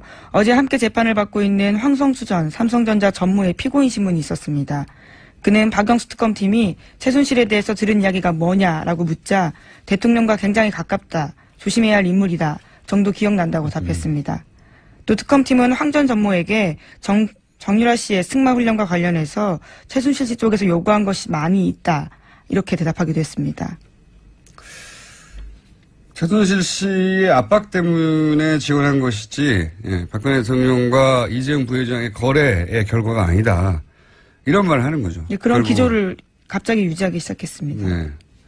며칠 전부터 그 변호인단이 이 주장을 강하게 하기 시작했고 최순실의 압박 때문에 지원한 것이다. 최순실이 누구라고. 너무 앞뒤가 안 맞으니까 이제 보충 설명이 나온 거죠. 며칠 있다가. 앞뒤를 맞추는 증언이라고 봅니다. 대통령과 가깝기 때문에 조심해야 할 인물이라고. 그러면서 코어 스포츠 이게 이제 이 코어 스포츠가 나중에 비덱입니까? 네, 비덱 스포츠가 네, 바뀝니다. 비덱 스포츠가 되고 최순실 씨가 100% 소유하는 회사인데 코어 스포츠라고 하는 페이퍼 컴퍼니 당시에서는 최순실 씨의 이름이 직접 등장하지 않았었죠, 그때는. 그래서 코어 스포츠는 최순실 씨하고 상관없다고 전혀 관계없다고 생각했다는 거 아닙니까? 예, 삼성이 독일 정유라의 승마 지원을 할 때 계약했던 회사거든요. 거기에 대해서 최순실 씨와 관련이 있다는 생각을 전혀 한 바 없다라는 진술도 이건 했습니다. 말도 안 되는 게 삼성이 수백억을 지원하는데 계약하는 회사 주인이 누군지 안 알아봤다는 얘기잖아요. 이게 말이 됩니까? 생긴 지 얼마 안 되는 회사가 덥석 수백억 계약을 독일까지 날아가서 계약을 해요.